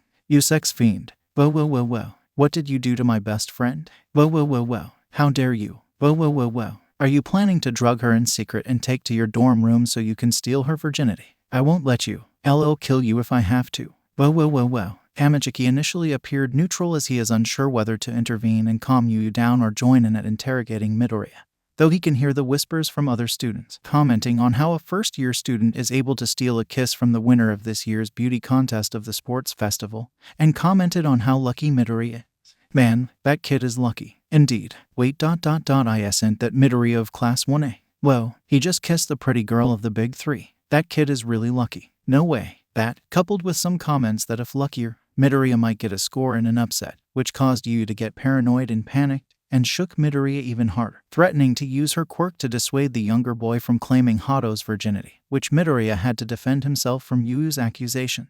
You damn nymphomaniac. So that's your plan. Whoa. You were aiming for this from the start. Whoa. You won't succeed. I won't let you. Whoa. I'll kill you right here, right now. I'll go as far as chopping off your PP. Whoa. Hado stared at the scene and is quite worried that Amijiki and Haya were picking on Midoriya. Then she saw Tagata snickering a bit while sweat dropping, but she just smiled. But then she noticed that Eri looked a little worried. And their Hado realized that this situation needs to be resolved and decided to make a move and calm everyone down. She placed a hand on Haya's shoulder and tells her that she has nothing to worry, reiterating that Midoriya is a good and innocent boy, causing Haya to stare in surprise, asking Hado if she knows what she is saying, refusing to believe that Midoriya is not perverted. But Nejire. What if he really is a? Relax, Yu-chan. Midoriya is really a good boy. Hey, Nejire. What? Do you really believe that boy? I do. Some of Hado's admirers also chimed in, asking if she is sure about Midoriya being innocent and all, as they too do not believe that he is a good boy at all, as they are also suspicious towards the Class 1A member. Hado, listen to her. That boy is not what he appeared to be. He could be the rumored pervert amongst the first-year students. He has been planning to steal a kiss from you. He even used that child to mask his perverted intentions toward you. You must not get too close to that boy. Hearing the crowd's reaction, Haya began preparing her electricity quirk as she is now dead set in putting Midoriya out of commission before he gets the chance to molest Hado. And seeing this, Eri panicked and ran towards Midoriya, hugging him as she uses herself as a shield to stop Hayes from attacking him. Seeing that the misunderstanding has gotten a little too far, Hado took the chance and grabbed Eri and Midoriya's hands as she uses her quirk to propel herself and the two into the air and flew away. Haya panicked as she believed that Midoriya may have brainwashed Hado into going somewhere and go all the way, prompting her to shake Amijiki and urged him to help her find Hado before Midoriya would get the chance to take her virginity. Amijiki. Whoa. Do something. Whoa. Use your quirk. Sprout a dog's nose or something. Whoa. We got to find them, or that Midoriya brat will deflower Nejire. Whoa. A few minutes later, the scene shifts at the center of UA Academy where there are several food stalls stationed, and wanting to temporarily hide from curious onlookers, they hid behind a large stall, as Midoriya and Hado are panting after flying for a few minutes in order to lose their rumor-spreading pursuers as things got chaotic due to the misunderstanding. How. You okay, Hado-senpai? Yeah, what about you, Midoriya? Just fine. Did we lose them? I think so. That's good to here. After catching their breaths, both Midoriya and Hado stared at each other before snickering while at the same time they hugged her, admiring her innocent nature. And their Midoriya and Hado listened as Eri told them how she enjoyed the Class 1A concert, and Midoriya was almost in tears, seeing that Chisaki's traumatic influence on the little girl has been erased, and now Eri can take steps to live a normal life. Hado smiled as she sees that Midoriya is such a caring person and treated Eri like a sibling. And there she made a decision, and tells Eri that she will become her big sister, which Eri stared in surprise, and asked if that is okay. Yup, you heard me, Eri. I'm going to be your big sister. Really? Yup, really. Is it okay? Sure, it's fine. From this point on, I'll protect you ... just like what Midoriya did to you. Eri then hugged Hado, as she get to experience having an older sibling figure, and Midoriya smiled and mentally thanked Hado for that, and their Hado smiled at Midoriya, and suddenly both appeared to be locked in a trance, as attraction was formed, and before they realize it, they unknowingly kissed on the lips, and Eri blushed and mumbled that the two are really married, and both teens snapped back to reality and blushed, and embarrassingly tried to explain themselves. Wait, that's. It's not what you think. It's just ... well ...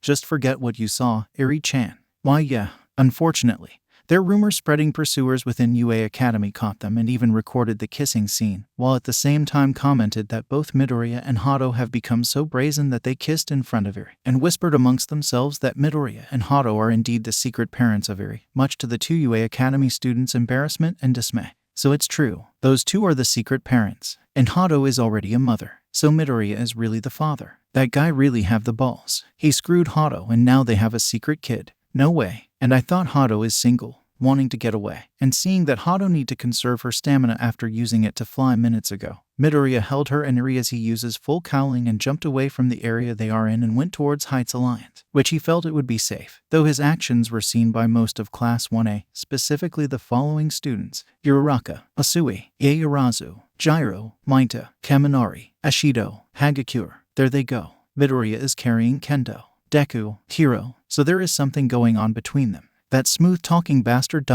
He even used Eri as a cover. Midoriya is really a sexual maniac. Hey, stop accusing Midoriya of that. Not far. Both Heya and Amajiki saw the two with Eri, and the two third-year students are set to go after them, but Ryukyu showed up and told the two to stop, assuring to them that Hado is not in danger and that Midoriya is not a perverted person, which Heya and Amajiki stared in disbelief, wanting to get away, and seeing that Hado need to conserve her stamina after using it to fly minutes ago. Midoriya held her and Eri as he uses full cowling and jumped away from the area they are in and went towards Heights Alliance, which he felt it would be safe, though his actions were seen by most of Class 1A, specifically the following students: Uraraka, Asui, Yaoyorozu, Jiro, Mainta, Kaminari, Ashido, Hagakure. There they go. Midoriya is carrying Kendo, Deku, Hiro, so there is something going on between them. That smooth-talking bastard ...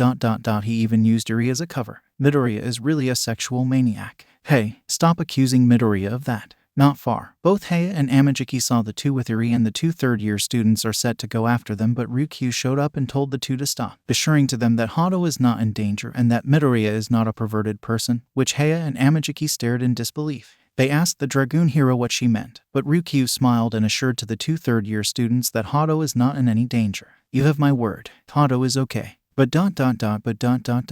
That Midoriya might. He won't. He is a good boy. Hey, are you sure? Yes, believe me.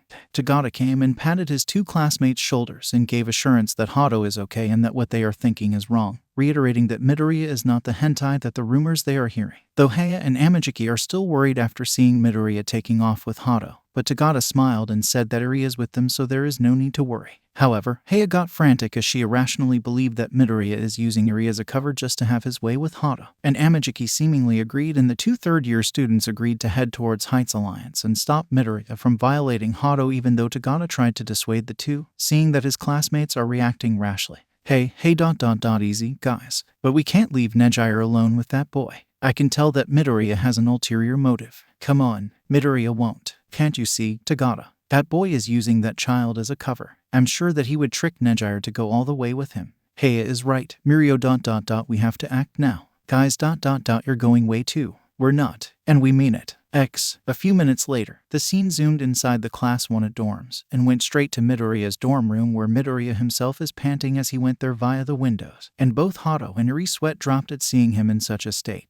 And Eri glanced at the table where Midoriya's All Might collections are being displayed. Eri innocently explored them as Hado sat beside Midoriya and asked if he is okay, which he nodded and apologized again for what happened, which she smiled while assuring that he did nothing wrong, though she tells him that he better be ready, stating that as nightfall arrive, and when Monday arrive, everyone here at Heights Alliance and at UA Academy are sure to bombard him with queries about the rumors being spread. You can't be serious. Well, just a gut feeling ... But I think that's what might happen come tonight up to Monday.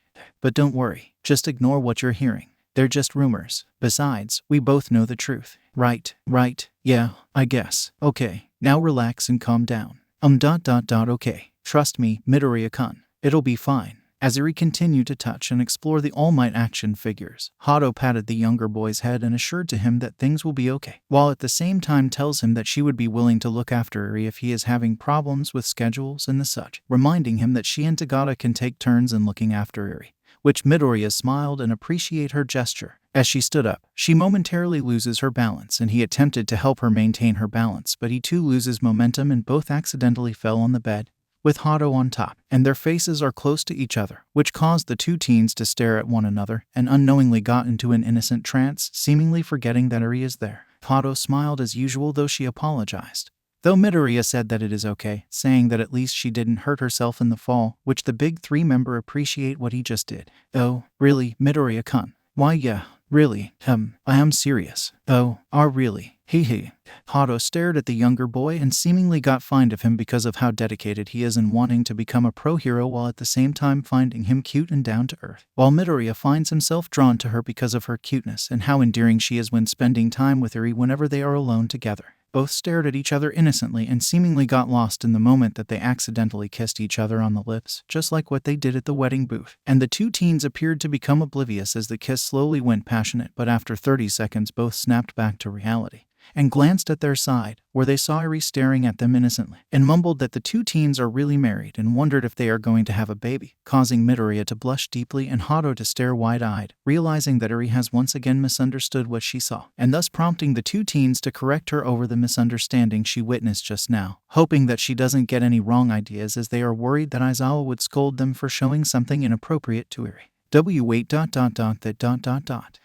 Eri-chan what you saw just now.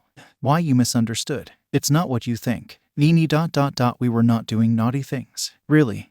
It's just well Midoriya-kun. You got the wrong idea, Eri. Hado senpai and I. Eep. Things got frantic in a comedic way as some of Class 1 members stood at the door of Midoriya's dorm room and are staring wide-eyed as they saw Hado and Midoriya kissed on his bed with Eri watching them. And both Ishido and Hagakure were cooing like romance fanatics, saying that if Eri hadn't interrupted Midoriya and Hado would have proceeded to make out with each other. Wow, romantic, just like in the manga. So sweet, cute. I bet if Eri is not here you two would make out.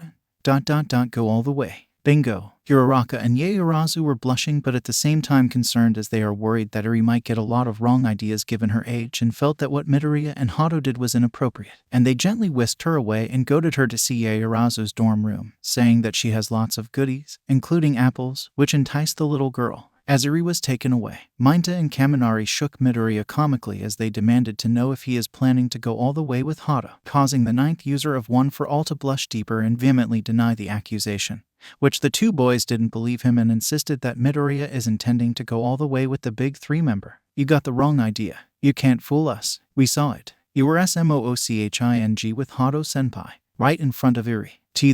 I'm betting that your tongue clashed with hers, and you're even planning to push your pants and brief down and stick your rod into her. Hey, you're going too far. So it's true then, you sexual maniac. Though Hado smiled like usual, she blushed a bit as she sees this as something from a scene of a romance anime. But then Uraraka berated Minta and Kaminari for the silly accusation, and an equally blushing Ida stepped in and reprimanded his two classmates for their inappropriate comments and told them to knock it off and stop harassing Midoriya. Though the two boys insisted that they suspect that Midoriya is dead set in seducing Hado, causing Ida to bicker with the two boys. You pair of idiots. Huh, what? Your comments are offensive. Are you saying that Midoriya is going to violate Hado senpai inside his dorm room? Do you realize what you're insinuating? But you saw it. It's right in front of us. You and your perverted thoughts. Stop thinking like maniacs. But, Midoriya was blushing deeply in embarrassment while Hado comforted him, and he apologized to her again for the misunderstanding he caused, yet she said that he did nothing wrong, stating that what they saw was a misunderstanding, yet she said that she doesn't mind it, much to his surprise. And Hado realized what she just said, and tried to correct herself in a rather embarrassing way. Hado senpai. What? Well that's. What I mean is. Well. Things took a hilarious turn as Midoriya saw Hei and Amajiki standing there, emitting a murderous aura, as they saw Midoriya kissing Hado and believe that he is seducing her, and even irrationally believing that Midoriya is using Eri as leverage to goad Hado to go all the way with him, and they grabbed Midoriya and shook him rather violently. I knew it. I knew it. You really intend to deflower my best friend. And you even have a right to stand guard ...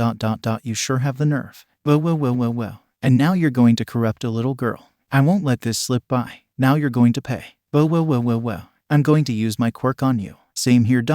So prepare yourself. Well. Most of Class 1 members' sweat dropped as Haya and Amajiki are manhandling Midoriya, and are divided in opinion, pondering on whether to intervene or not, even though it looked like the two third-year students would not relent as they accused Midoriya of attempting to seduce Hado. But Ida became worried and told his classmates that they got to pacify Haya and Amajiki. Hado then tried to calm her two classmates down, saying that both she and Midoriya got lost in the moment, causing the two to stare in shock, thinking that their classmate has been corrupted by Midoriya.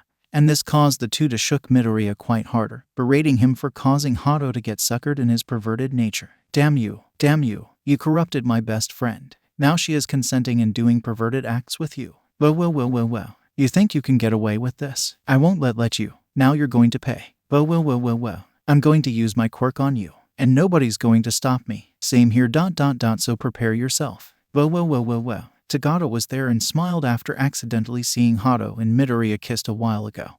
And there he decided to calm his two classmates down and said that nothing bad happened and what Hado and Midoriya did is due to a romantic moment, which Haya and Amajiki stared in disbelief. And now they accused Midoriya of bribing Tagata and the big three-member side and told them that is not true, and said that both Hado and Midoriya are perfect in potentially becoming a couple. Midoriya blushed deeper at hearing this while Hado smiled. And this caused some of the Class 1 members to cheer on Midoriya, telling him to woo Hado before she graduates. The scene shifts outside the dorm unit of Class 1A, where Haya is berating Hado for what happened earlier, asking the female Big 3 member what was she thinking, saying that she allowed herself to get seduced by Midoriya, which Hado cheerfully assured to her best friend that Haya and Amajiki misunderstood what they saw. Haya and Amajiki stared wide-eyed at hearing this and reminded her of what took place during the school festival, like what happened at the wedding booth, getting caught by other students where she and Midoriya kissed while hiding at a food stall, and just a while ago she and Midoriya kissed inside his room while Yuri stood guard, which Hado blushed but told her two classmates that she and Midoriya got lost in the moment, much to her two classmates' disbelief. Got lost in the moment. That's your alibi, Hado. Yes. Yu-chan, Amajiki-kun. Are you stupid? Do you realize what you just said, Hado? Yuri watches on and asks Tagata if anything bad happened, which Tagata assured to the little girl that everything is fine. And there Yuri said that after seeing Midoriya and Hado kiss during the wedding booth incident, kissing at a stall and kissing inside Midoriya's dorm room, she wondered if Hado is going to have a baby since that's what married couples do. Kaya was shocked at what she just heard, and she went ballistic as she said that Midoriya is indeed dangerous, reasoning that he even corrupted an innocent child by making her believe that Hado is married to Midoriya. And there she is set to head back inside the Class 1 dorm room to beat up Midoriya. But Hado held her back and urged her to calm down, saying that everything is a misunderstanding. Yu-chan ... Wait ... Let go, Nejire. But I'm pretty sure now. Midoriya is the serial hentai amongst the first years. He tried to seduce you ... and even corrupted an innocent child. You misunderstood. You heard what that child said. Are you trying to defend that maniac? But Midoriya is a good boy. Really? What? At the Class 1 dorm, Midoriya is having a similar situation, as Ashido and Hagakure are pestering him about his wedding kiss and honeymoon with Hado, especially after the class caught him and Hado kissing on his bed inside his dorm room with Yuri watching. And a blushing Midoriya had to repel the silly accusations with little success. So ... How did it go? Does she taste good? Did her tongue reach yours? Have you two reached first base? Wait ... It's not what? Come on, Midoriya. Tell us the juicy part. Ashido ... Hagakure ... That's. Moreover, Minda and Kaminari are also pestering Midoriya and demanded to know if he is really planning to go all the way with Hado, and this caused Midoriya to blush deeper and he had to defend himself, telling the two boys that he would not go that far. Yet Minda and Kaminari insist that Midoriya is really attempting to seduce the third-year female member of the Big 3 despite Yuri's presence. So ... You really intend to go all the way, right? Does her body feel good? I'm even betting that your sword is eager to get out of your sheath. So that's your plan ... Is it, Midoriya? Wait ... It's not what? Come on, Midoriya. Admit it ... And you even bribed Yuri to stand guard. Kaminari ... Mineta ... You got the wrong idea. Ada was dismayed by the two boys' verbal antics and he reprimanded them for the baseless assumptions and accusations, telling them to stop harassing Midoriya as he is not the kind of boy who would do something like that. And Midoriya is not a perverted person like what Mineta and Kaminari are proclaiming. You two idiots. Are you really that shallow? But, do you really think that Midoriya would do something like what you two are claiming? But, now stop those silly speculations. But, Yaoyorozu agreed, and she tells Ashido and Hagakure to knock it off, as this would only cause Midoriya to be distressed, and assured that Midoriya is not a perverted boy and would never take advantage. Ashido ... Hagakure ... Are you two stooping on Mineta's level? But, do you really think that Midoriya would do something like what you two are claiming? But, now please ... Stop those silly speculations. I am sure Midoriya is not like that. But, outside Heights Alliance, Aizawa came and tells Tagata that he is here to pick Eri up and are set to leave, with Aizawa telling him that he is making sure that Eri is brought back to the hospital and that Eri would be given a thorough checkup before being discharged, which Tagata nodded confidently. Eri then heard the rather loud antics as Midoriya's voice booming from the dorm, and Eri became worried as she wondered if this is because of Midoriya and Hado being married, causing Aizawa to stare in bafflement as Eri told Aizawa what happened a while ago, while Tagata snickered at how innocent Eri is, as she still believed at what she saw at the school festival's wedding booth. That's what you saw. Yes, Deku and Nejire ... They kissed on the lips ... The priest said they are husband and wife. Then they lay on Deku's bed ... Kissing ... Is it what they call honeymoon? Oh dear, so ... Are they having a baby? Looks like you need a crash course. Aizawa sighed and tells Eri that what she saw is not real. And Tagata assured to Eri that Midoriya is okay and nothing bad happened. Eri looked worried, but Aizawa assured to the little girl that things are fine, which she is convinced. And there Aizawa took Eri and left Heights Alliance. As Tagata is about to follow suit, he heard Heia's loud voice, and the big three-member sighed as he decided to go there and try to calm her down, seeing that she is still distrusting towards Midoriya because of the kissing incident involving Hado. Inside the Class 1A dorm, most of the students' sweat dropped as Heia and Amajiki shook Midoriya violently as they blamed him for corrupting her, saying that she now thinks that Hado is pregnant, and this would surely cause rumors flying. And Midoriya tried to deny the accusations but is unable to due to being shook violently. You damn Gentai. I knew you're the maniac amongst the first years, and you're in trouble now. Well. First you sat up with you and Nejire kissing, then seduce her at the stalls and even took her inside your bedroom. And you even had to regard the door ... So I'm sure that you bribed her. Well. And now that child thinks that Nejire is pregnant. You are really the worst. You corrupted that child and Nejire. You may have fooled Miria but not us. Well. Hado tried to calm Heia and Amajiki down, telling them that they misunderstood what they saw and that if rumors do start flying, it is best to ignore it, and said that Midoriya is indeed a good boy and she doesn't mind hanging out with him, causing Heia to stare in disbelief at hearing what Hado said. Tagata came and supported what Hado said, assuring that Midoriya is indeed a good boy and he would never do something to violate Hado. And Amajiki asked Tagata if he is sure about what he said regarding Midoriya, as he is also wary towards the One for All user after seeing the kissing incident a few times. Mirio ... How can you? Believe me, Midoriya is a good boy. He can be trusted. But you saw. It's fine. If Hado feels violated, she'd blast Midoriya away already.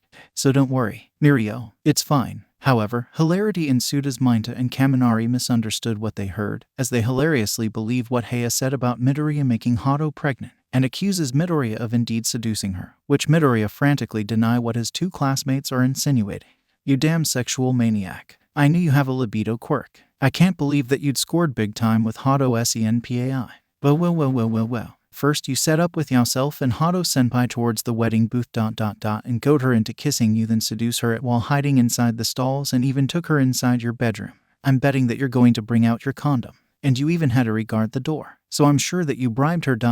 just to keep us out. Well. And now that child thinks that Hado Senpai is pregnant. You are really the worst. You may have fooled everyone but not us. Well. This prompted Ida and Yaoyorozu to intervene and berated Kaminari and Mineta, telling the two to knock it off as their antics would only fuel more misunderstanding, which both Mineta and Kaminari reluctantly obliged, though they are still mentally pissed at Midoriya as they are still unwilling to believe that everything was a misunderstanding. Mineta, Kaminari, that's enough from you. Goodness ... You're both disgraceful. Okay. Behave yourselves. And we mean it. Okay. Tagata and Hado talked to Heia and Amajiki, assuring them that such possible rumors won't fly and that Midoriya is indeed a good boy, and persuaded the two to leave the Class 1A dorms and left. though Heya shot a glare towards Midoriya which he shivered in shock. And things went peaceful though Shiro, Ashido and Hagakure began to pester Midoriya, asking him how Hado tasted when he kissed her 3 times. During the wedding booth situation, at the stalls and inside his dorm room, much to Midoriya's discomfort and embarrassment. Midoriya ... how was it? How did Hado-senpai taste when you kissed her? Come on ... tell us. The wedding booth ... the stalls ... and inside your room. You were doing the kissy poo. You were about to make love to her, right? Will ... Heights Alliance. A few days later, the scene shifts to the third-year dorms of Heights Alliance, where the third-year students are getting ready to attend classes at UA Academy, as today is Monday. And even then the school festival fever can still be felt as the students are still happy with the reception of the school festival that has happened, which was a crowning moment for them due to the fact that Hado became this year's winner of the beauty pageant.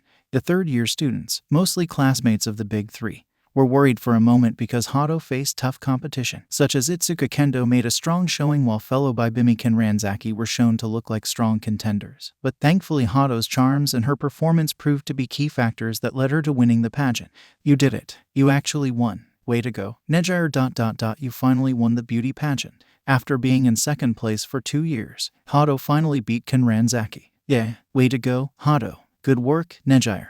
The next scene shows that Hado is ready and is waiting for the rest of her classmates, particularly Amajiki and Heya, to get ready, which they soon are. And with all members of Hado's class are present, the group leave Heights Alliance at the same time. And while leaving the dorm grounds, 2 of Hado's classmates decided to have a bit of fun and teasingly asked Hado about her wedding experience and her wedding kiss, causing Hado to blush slightly while smiling and playfully told her 2 classmates to knock it off. So ... how was the honeymoon? Were you in a wedding bliss? You're blushing ... that means you want to have an erotic moment with that first-year boy ... what's his name ... yeah ... that Midoriya kid. Meanie ... will you 2 knock it off? He.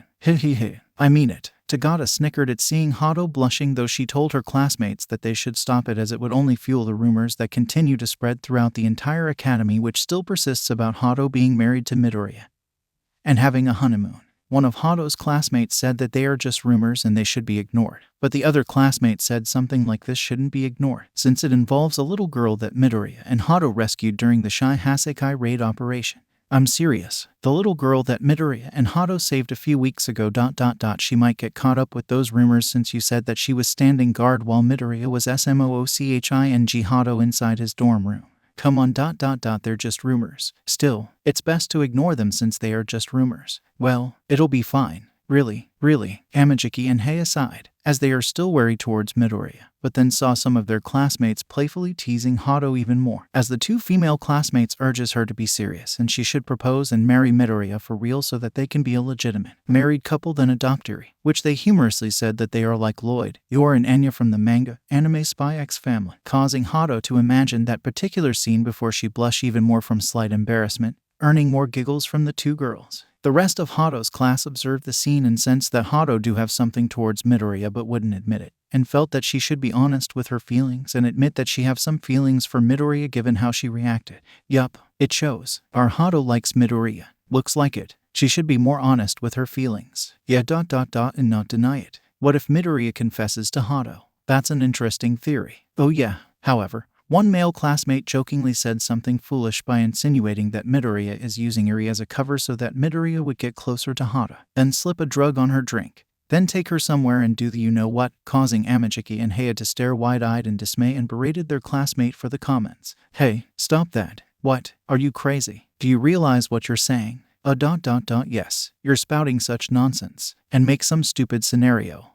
As Amajiki feared, Hado got pissed, in a playful manner, especially as that classmate used Eri as a tool to take a shot at Midoriya, and she grabbed her male classmate by his wrist and twisted and he shrieked in pain, as the female Big Three member tells him to keep Eri out of his mouth and not use her as a verbal excuse to take a shot at Midoriya. Nini, listen carefully. You've gone too far. Leave Eri out of this and stop using her, okay? Make another comment like that and I'm going to something worse than using wave motion. Got that? Okay. The rest of Hado's class intervened and urged her to calm down, reminding her that they are on their way to UA Academy and someone might see them like this, and tells her not to get riled over something like what their male classmate is implying. Hado, calm down. Azu, relax. Just ignore him. He's not worth the bother. That's right. Let's simmer down. As Hado reluctantly calmed down, the rest of the class sternly told their male classmate to stop his antics and leave Hado and Midoriya alone. And he should also stop using Eri, reasoning that Midoriya might get pissed if he hears about this and he would not take this well and it might land their class in trouble. So you better shut the hell up. And we mean it. Don't try to ruin Hado's morning. You won't get another chance like that. Piss her off again and we won't bail you out. And we mean it. Yeah, got that. The male classmate appeared to be shaken after what Hado did to him, and is in disbelief at what his classmates just said, and he reluctantly nodded so as not to be physically berated further. As things calmed down, Hado, Amajiki, and Heya, along with their classmates, continue their trek towards UA Academy and hope that nothing untoward happens. Much later, classes are ongoing at UA Academy, and so far things are generally peaceful, and the scene shifts at the classroom of Class 1A, where a subject just ended and it is just minutes away before lunch break. And their Ada, Asui, and Uraraka told Midoriya that they should head to the cafeteria in order to get some seats and get early in line for the food. Come on, Deku. Hero ... we should go to the cafeteria. That's right. Yeah ... you're right. Then let's go. Hero, come on, Midoriya. Okay. As Kaminari and Minta were the first to open the door, they were greeted by several boys, who are from different courses, and are eyeing suspiciously towards Midoriya, as it turns out that they are fans and admirers of Hado, and they still believe the persistent rumors that Midoriya is trying to seduce Hado. Ada then approached the boys and asked what do they want. But the boys continue to eye Midoriya as they appeared to be visually hostile towards the one-for-all user, but eventually leave the scene, which Kirishima wondered what their problem is, which Bakugo believed that the boys must be jealous at Class 1 because of the successful concert they played. You think so, Bakugo? What else it would be? I could have sworn they were looking at someone. It's obviously us, red hair. Really? Huh? They are really jealous because we pulled off a successful concert. Well, HMPH. However, Asui deduced what the boys were doing and said that they seemed to hold a grudge towards Midoriya because of the rumors surrounding him and Hada, which Kirishima and Uraraka reacted in disbelief as the boys are acting so immature just because of the wedding booth scene at the school festival last Saturday. Seriously, that's unmanly and unfair too. Hero, why would they bear a grudge on Deku just because of the accidental kiss? It's too shallow. They should just woo Hado-senpai instead of glaring at Midoriya. Hero, and they better not drag Eri into this. If they do, I'm going to beat them up. Hero, Midoriya felt worried, but not for himself but for Hado and Eri, as they were indirectly dragged into this rumor-spreading mess, and wondered if the wedding booth incident is a mistake and is mentally questioning himself if he is responsible for this mess. But Todoroki told Midoriya to just ignore the boys as their petty grudges are not worth the time,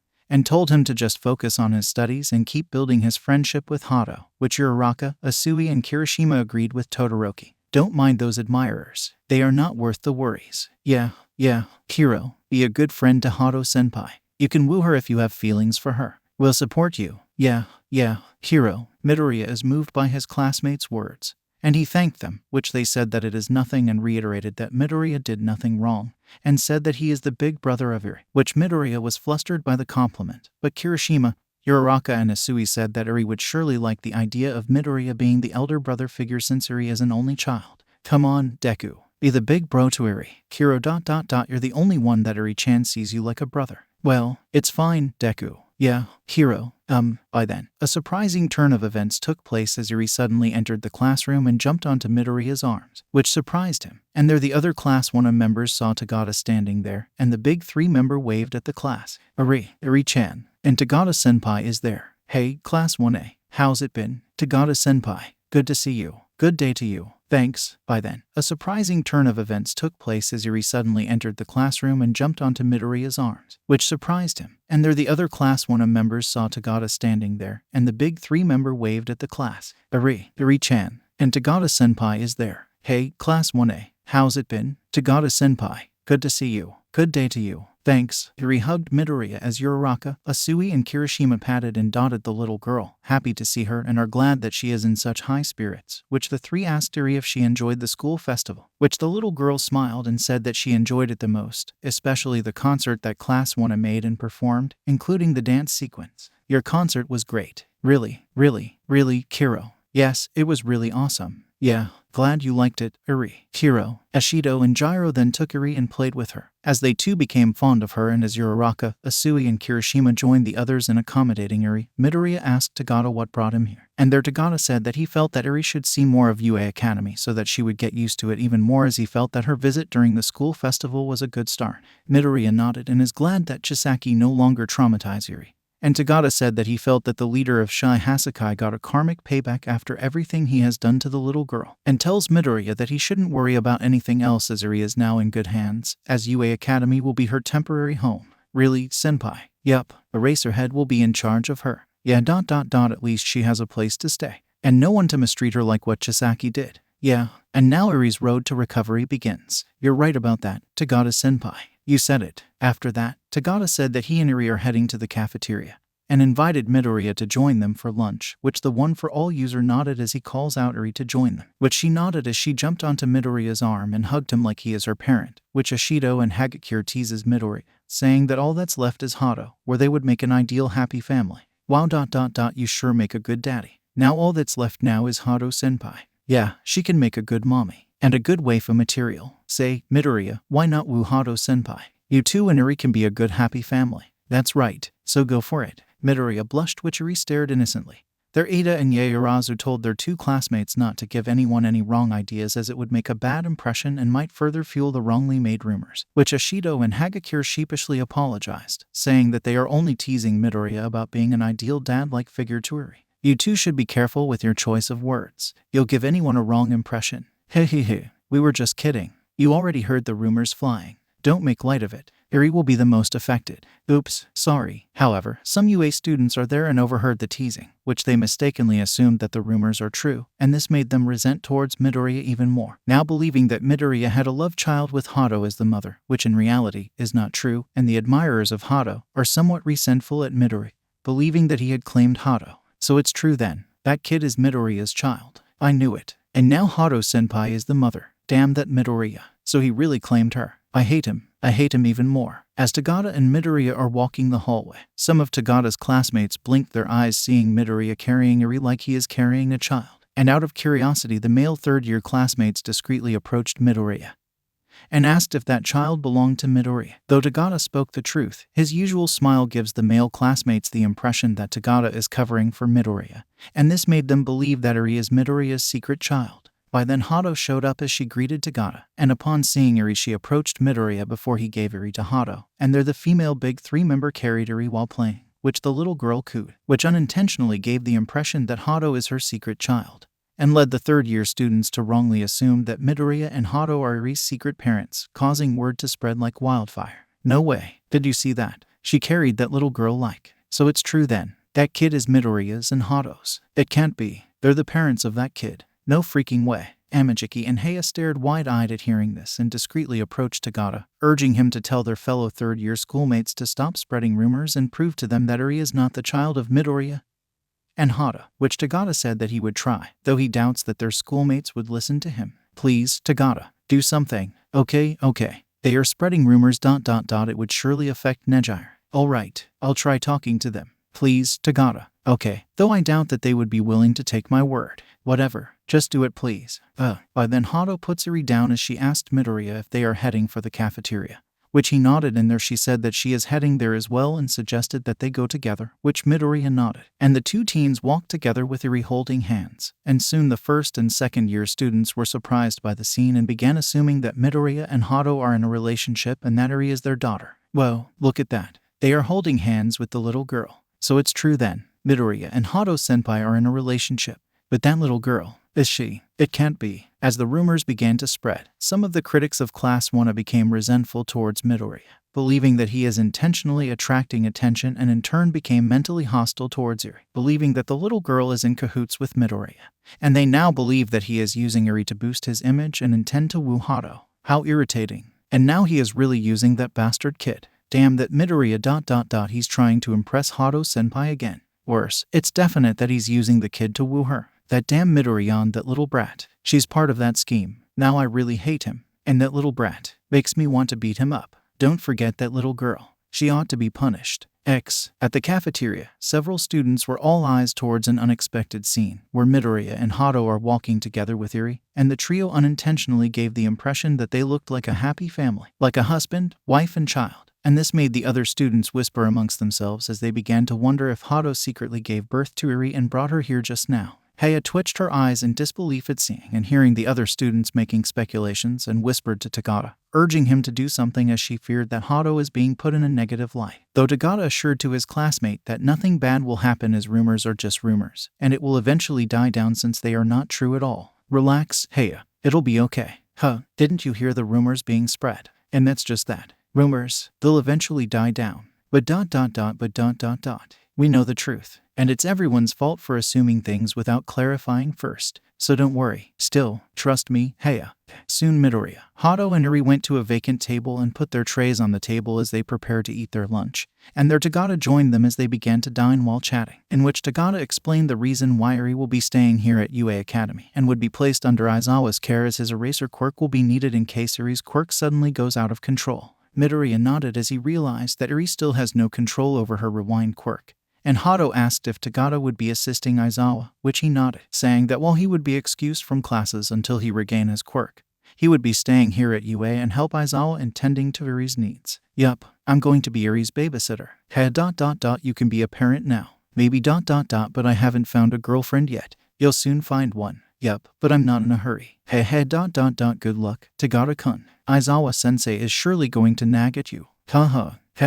As the three UA students eat, Eri noticed that Midoriya and Hado are so close to each other and innocently asked if they are really married, causing Midoriya to choke on his food while Hado gave a cute smile, causing Eri to stare in surprise, saying that Midoriya and Hado are really a married couple. Though Tagata tried to tell Eri that what she saw at the marriage booth during the school festival is just a make-believe and not real. And there's some of Midoriya's classmates, Asui, Uraraka, Ashido, and Hagakure, were snickering in humor, finding the scene quite funny seeing how innocent Eri is. This, however, earned the ire of some of the Class 1A critics, as some of them were Hado's admirers, and believed that Midoriya intentionally brought Eri to use her as a way for Midoriya to earn points in wooing Hado. And now they felt that they have to do something to keep Midoriya away from Hado, and they unjustly include the innocent Eri as their target. Now I'm really getting irritated. Me too. That Midoriya, he is really using that bastard kid ... and Hado-senpai just got goated.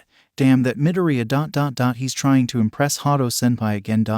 he even instructed that brat to endorse Midoriya to Hado-senpai. I agree. I'm definitely sure that he's using the kid to woo her. There's no mistake about it. That damn Midoriya, that little brat. She's part of that scheme. I'm pretty sure of it. Now I really hate him. And that little brat makes me want to beat him up so badly. Don't forget that little girl. She ought to be punished. After several minutes, Hado, Midoriya, Tagata, and Eri finished their lunch, and there they got up and are ready to leave. But Hado accidentally tripped, though Midoriya managed to cushion her fall, but he loses his balance and fell to the floor, which Hado landed on top of the younger boy, where an awkward situation took place, which most of the students state wide-eyed. There you can see that Hado's lips accidentally touched Midoriya's, which formed a kiss, which the latter blushed deeply as he couldn't move, though Hado appeared calm and collected. But she had a blush on her cheeks, causing other students to stare in surprise, believing that Midoriya scored another kiss from the Big Three member. Whoa, look at that. That guy from Class 1 has scored a jackpot. He kissed Hado of the Big Three. Damn, he sure is lucky. I hate him. That guy. Hado and Midoriya blinked their eyes upon hearing the comments. And as she slowly got up, Midoriya sat up and frantically apologized, though she smiled and assured to him that everything is okay and that he didn't do anything wrong. Eri stared at the scene and innocently believed that Midoriya and Hado are married, and she asked if they are planning to have a baby, causing Midoriya to blush deeper and tried to tell Eri that what she saw is a huge misunderstanding, though the little girl only stared in confusion. Wait, Eri-chan. You got the wrong idea. It's not what you think. It was an accident. Tagata snickered at the funny scene, yet Haya told him that this would only fuel the rumors, which Amajiki agreed. But the lead Big Three assured to her that nothing bad would happen, as rumors would remain rumors since Hado and Midoriya didn't do anything scandalous, and it is up to them what they interpret it.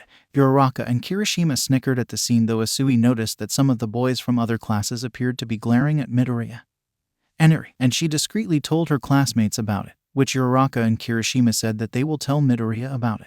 Hiro, Ochako-chan, Kirishima-chan. Yeah, keep an eye on those boys ... They seem to harbor some malice towards Midoriya-chan and Eri-chan. I see. Okay, I won't let them bully Eri. Hiro, I'm with you. Yeah. As Hado and Midoriya got up, they, along with Eri, are leaving the cafeteria, holding hands with the little girl, which further makes it appear that they are the secret parents of Eri. And the UA students began whispering amongst themselves, believing that Midoriya impregnated Hado in secret and hid her away. But Tagata heard it and spoke to the rumor-spreading students, saying that Eri is 6 years old at the moment, and pointed out that she is not the daughter of Midoriya and Hado, given that Hado is 18. Hence it is physically risky for a girl to give birth at 12 years old, and Midoriya is only 10 years old when Eri was born. The UA students were embarrassed as Tagata left with Haya and Amajiki following, and their Kirishima, Asui, and Uraraka glanced at the other students before leaving. And the trio feels that the students deserved a sermon for making comments without clarifying or confirming the rumors. Hiro, looks like they got humiliated. Well, serves them right. I hope they would stop making rumors about Midoriya-chan and Eri-chan. Yeah, she doesn't deserve to get bashed. And they better not think about bullying her just because she's close to Midoriya and Hado senpai. Hiro ... Let's go. We still have class. Yeah. X. As the UA students are about to head for their respective classrooms, Tagata carries Eri as they are heading back to the faculty room. And as Uraraka, Asui, and Kirishima went ahead, Midoriya is about to follow. And their Hado whispered to Midoriya as she is inviting him to go with her to an amusement park, with Tagata, Amajiki, and Eri coming along. Though surprised, Midoriya decided to accept as he sees nothing wrong with it, and she smiled. And as she turned around to hear back to the third-year classrooms, Hado turned around and went towards Midoriya, giving him a kiss on the lips, smiling before leaving, which leaves Midoriya blushing in surprise at what just happened. As Midoriya turned around, he saw Bakugo and Todoroki staring at him in a suspicious way. And their Bakugo told Midoriya to just woo Hado already instead of letting her give more signs that she is interested in him, much to Midoriya's embarrassment. Geez, Deku ... Don't you have any balls? Just go and woo her already. You kissed her several times already, so go make your move before some other idiot snatch her. Are you gay? No, I'm not. I'm straight. Todoroki nodded in agreement and said that Midoriya should make up with his mind about Hado, saying that if Midoriya isn't interested in Hado he would have told her to stop, but he didn't, and said that Midoriya do have feelings for Hado. We can tell, Midoriya. You have feelings for Hado senpai. It's normal for you to have feelings for someone, so I don't see a problem with that. You should talk to Hado senpai and tell her that you want her to be boyfriend. Should I? Yes. As the three boys left, the scene shows that some of the UA students are glaring at Midoriya, as they turn out to be secret admirers of Hado, and at the same time critics of Class 1A. And they wrongly believe that Midoriya is using Eri just to earn points and make Hado fall in love with Midoriya. The secret admirers also overheard that Hado is inviting Midoriya to go to the amusement park, and the admirers decided to make plans to discourage Midoriya from pursuing Hado. And the leader of the group suggested that they target Eri, believing that she is in league with Midoriya, and pressure her so that Midoriya would be pressured into staying away from Hado, which the other admirers agreed to the plans. So we target the little brat ... Then we use that to pressure that Midoriya. Sounds good, huh? Yeah. The admirers then left as they are heading towards a club room where they are going to lay out plans on how to deal with Midoriya, and to scare Eri into staying away from Hado, in which they began making plans as they also need to know what kind of quirk Eri possess. But one of the admirers said that he got an idea, and after hearing it, the others are in agreement, seeing that this would help in intimidating Midoriya and Eri to stay away from Hado so that the admirers could make a move and woo Hado for themselves. That idea sounds good. I say we go for that. Are you guys with me? Yeah.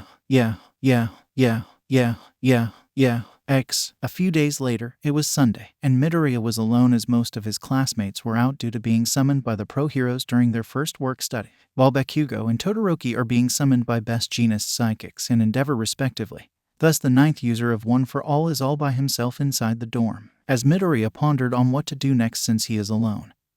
He is considering and doing some exercise, but then an unexpected visitor came, which turns out to be Hado herself, and Midoriya blinked his eyes at what he is seeing, as Hado is wearing a plain but cute sleeveless tank top shirt and a stretchable mini skirt whose color matched her hair color. Moreover, Midoriya noticed that Hado trimmed her hair, in which it is now shoulder length, making her look cuter, and Midoriya finds himself drawn to her. But after 30 seconds he regained his composure and offered her a seat on the couch and asked if she would like something to drink, in which Hado smiled and said that it's okay, reasoning that she is fine. Nah, I'm good. Really? Yup. How about some snacks? Thanks, but I'm okay. You sure? Okay. Hado stared at Midoriya, seeing that he is wearing a sleeveless tank top shirt and a cotton shorts, and then noted the scars on his right arm. yet his face emits an aura of innocence, making him look cute. And this in turn made her get drawn to him ever since meeting him before the first work studies and after he defeated Kai Chisaki a few months ago. There she noted that no one else is here and Midoriya explained the reason why. And there she decided to tell him that by next week, UA Academy decided not to have classes on that particular day due to an unspecified emergency. Hence there is a free day, and there she tells Midoriya that they can use that particular day to go to the amusement park along with Eri, and said that Tagata and Amajiki would be coming along as well. Really, Hado-senpai? Yep, we can use that day so we can go to the amusement park. I see, hence it's a good opportunity, I guess. So ... are you available at that day? Well, Midoriya nodded and said that he is available at that particular day. And their Hado smiled, saying that it'll be a date, causing him to stare in surprise at what he just heard, blushing deeper in the process. And their Hado asked if he would like to show her his dorm room, which made him hesitant since there is nothing much inside his room other than his All Might collection. You want to see my room? Yup, well, there's not much ... just an ordinary room. Really? Well ... all I have there are my All Might collection. Wow, really? I want to see them. Hey, please. Inside Heights Alliance, Hado hopped and skipped around the living room area while noticing that only Midoriya is here and that none of his classmates are present, and this made her curious as she asked Midoriya if there is something going on and why Midoriya is all by himself, which he noted that she is wondering why he is just by himself. Nini ... why is Midoriya all alone here? Oh ... Did something happen? Well, wait, did Aizawa-sensei grounded you like last time? No, nothing like that. Then why? Taking a deep breath and seeing that there's no point in holding back, Midoriya explained the reason why. That all of his classmates were summoned by the pro-heroes they were previously interned under, while Midoriya was not summoned by Centipter, even though the latter inherited the Nighteye agency from the late Sir Nighteye. And after a minute of talking, Hado made her move and decided to tell him that by next week, UA Academy decided not to have classes on that particular day due to an unspecified emergency, having been informed by Snipe earlier in the day. Hence there is a free day this week, and there she tells Midoriya that they can use that particular day to go to the amusement park along with Eri, and said that Tagata and Amajiki would be coming along as well. Really, Hado-senpai? Yup, we can use that day so we can go to the amusement park. I see, hence it's a good opportunity, I guess. So ... are you available at that day? Well, Midoriya nodded and said that he is available at that particular day. And their Hado smiled, saying that it'll be a date, causing him to stare in surprise at what he just heard, blushing deeper in the process. And their Hado asked if he would like to show her his dorm room, which made him hesitant since there is nothing much inside his room other than his All Might collection. You want to see my room? Yup, well, there's not much ... just an ordinary room. Really? Well ... all I have there are my All Might collection. Wow, really? I want to see them. Hey, please. Hado showed her hyperactive curiosity, and Midoriya is unsure if he should show her his room, but her cute persistence won over, and Midoriya reluctantly accedes to her demands and ended up showing her his dorm room, where Hado stared wide-eyed in amazement at what she saw in his dorm room, in which, while it looked like an ordinary bedroom, it has lots of All Might memorabilia, which includes All Might posters, All Might action figures, All Might mugs, All Might albums, All Might lunchboxes. Midoriya's sweat dropped as Hado glanced at the All Might memorabilia like a curious child encountering something new. And their Hado asked if he has ever been to All Might's home before the latter became a UA teacher, which Midoriya blinked his eyes as he realized that he hasn't asked All Might about his home. And there Midoriya pondered on whether if he should ask him about his domestic life or not. However, hilarity ensued as Hado took an All Might action figure and began to explore it, which Midoriya pleaded to her to be careful as the action figure she is holding is a rare one, and if it breaks, finding a replacement would not be as easy like others.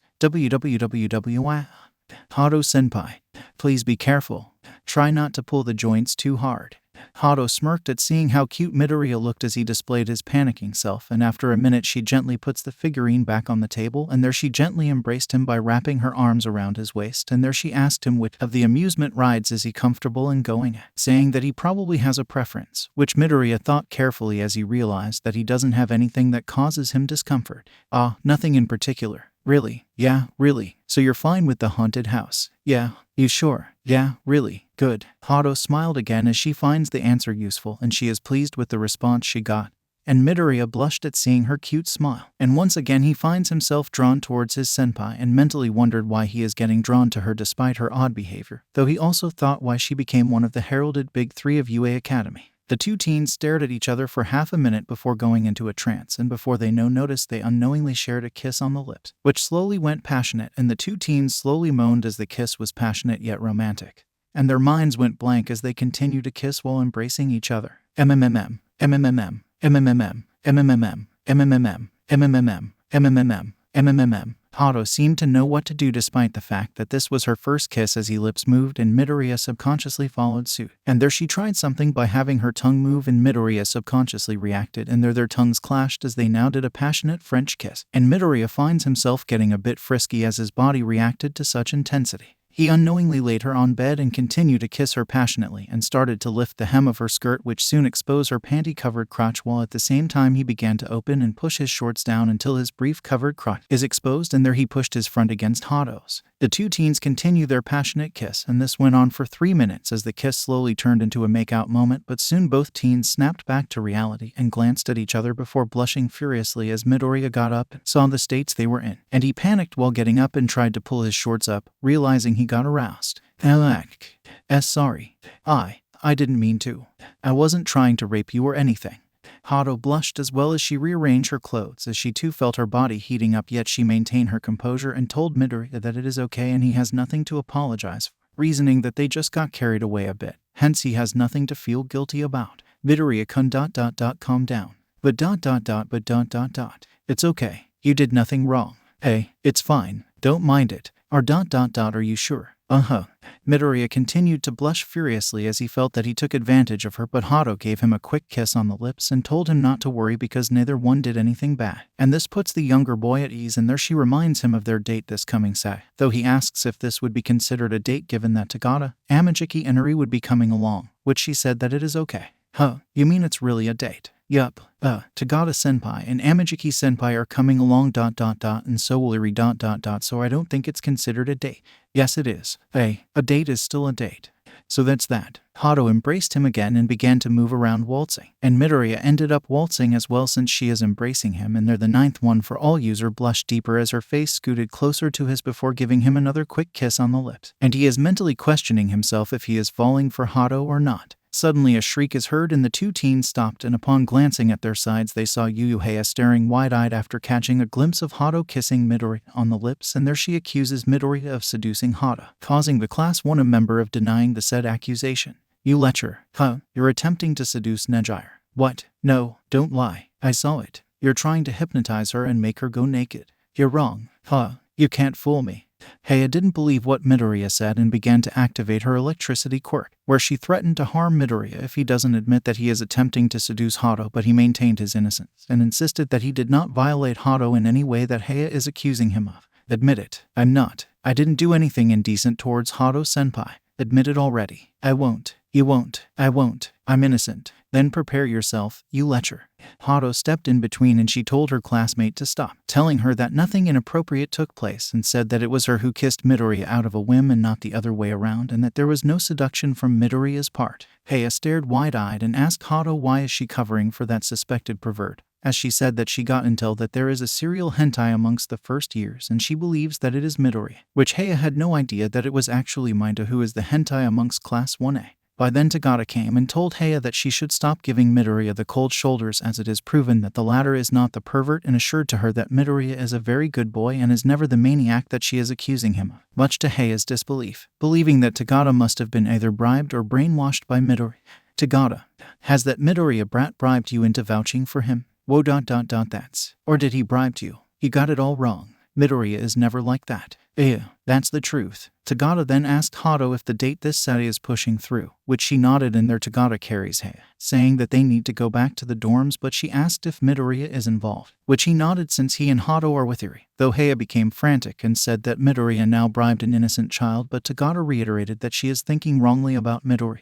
Now we better go in, but Eri-chan's too young to be bribed, but that Midoriya is using the kid too. Let's stop the suspicious prejudice towards Midoriya. He would never do that to Eri. But let's leave them alone now.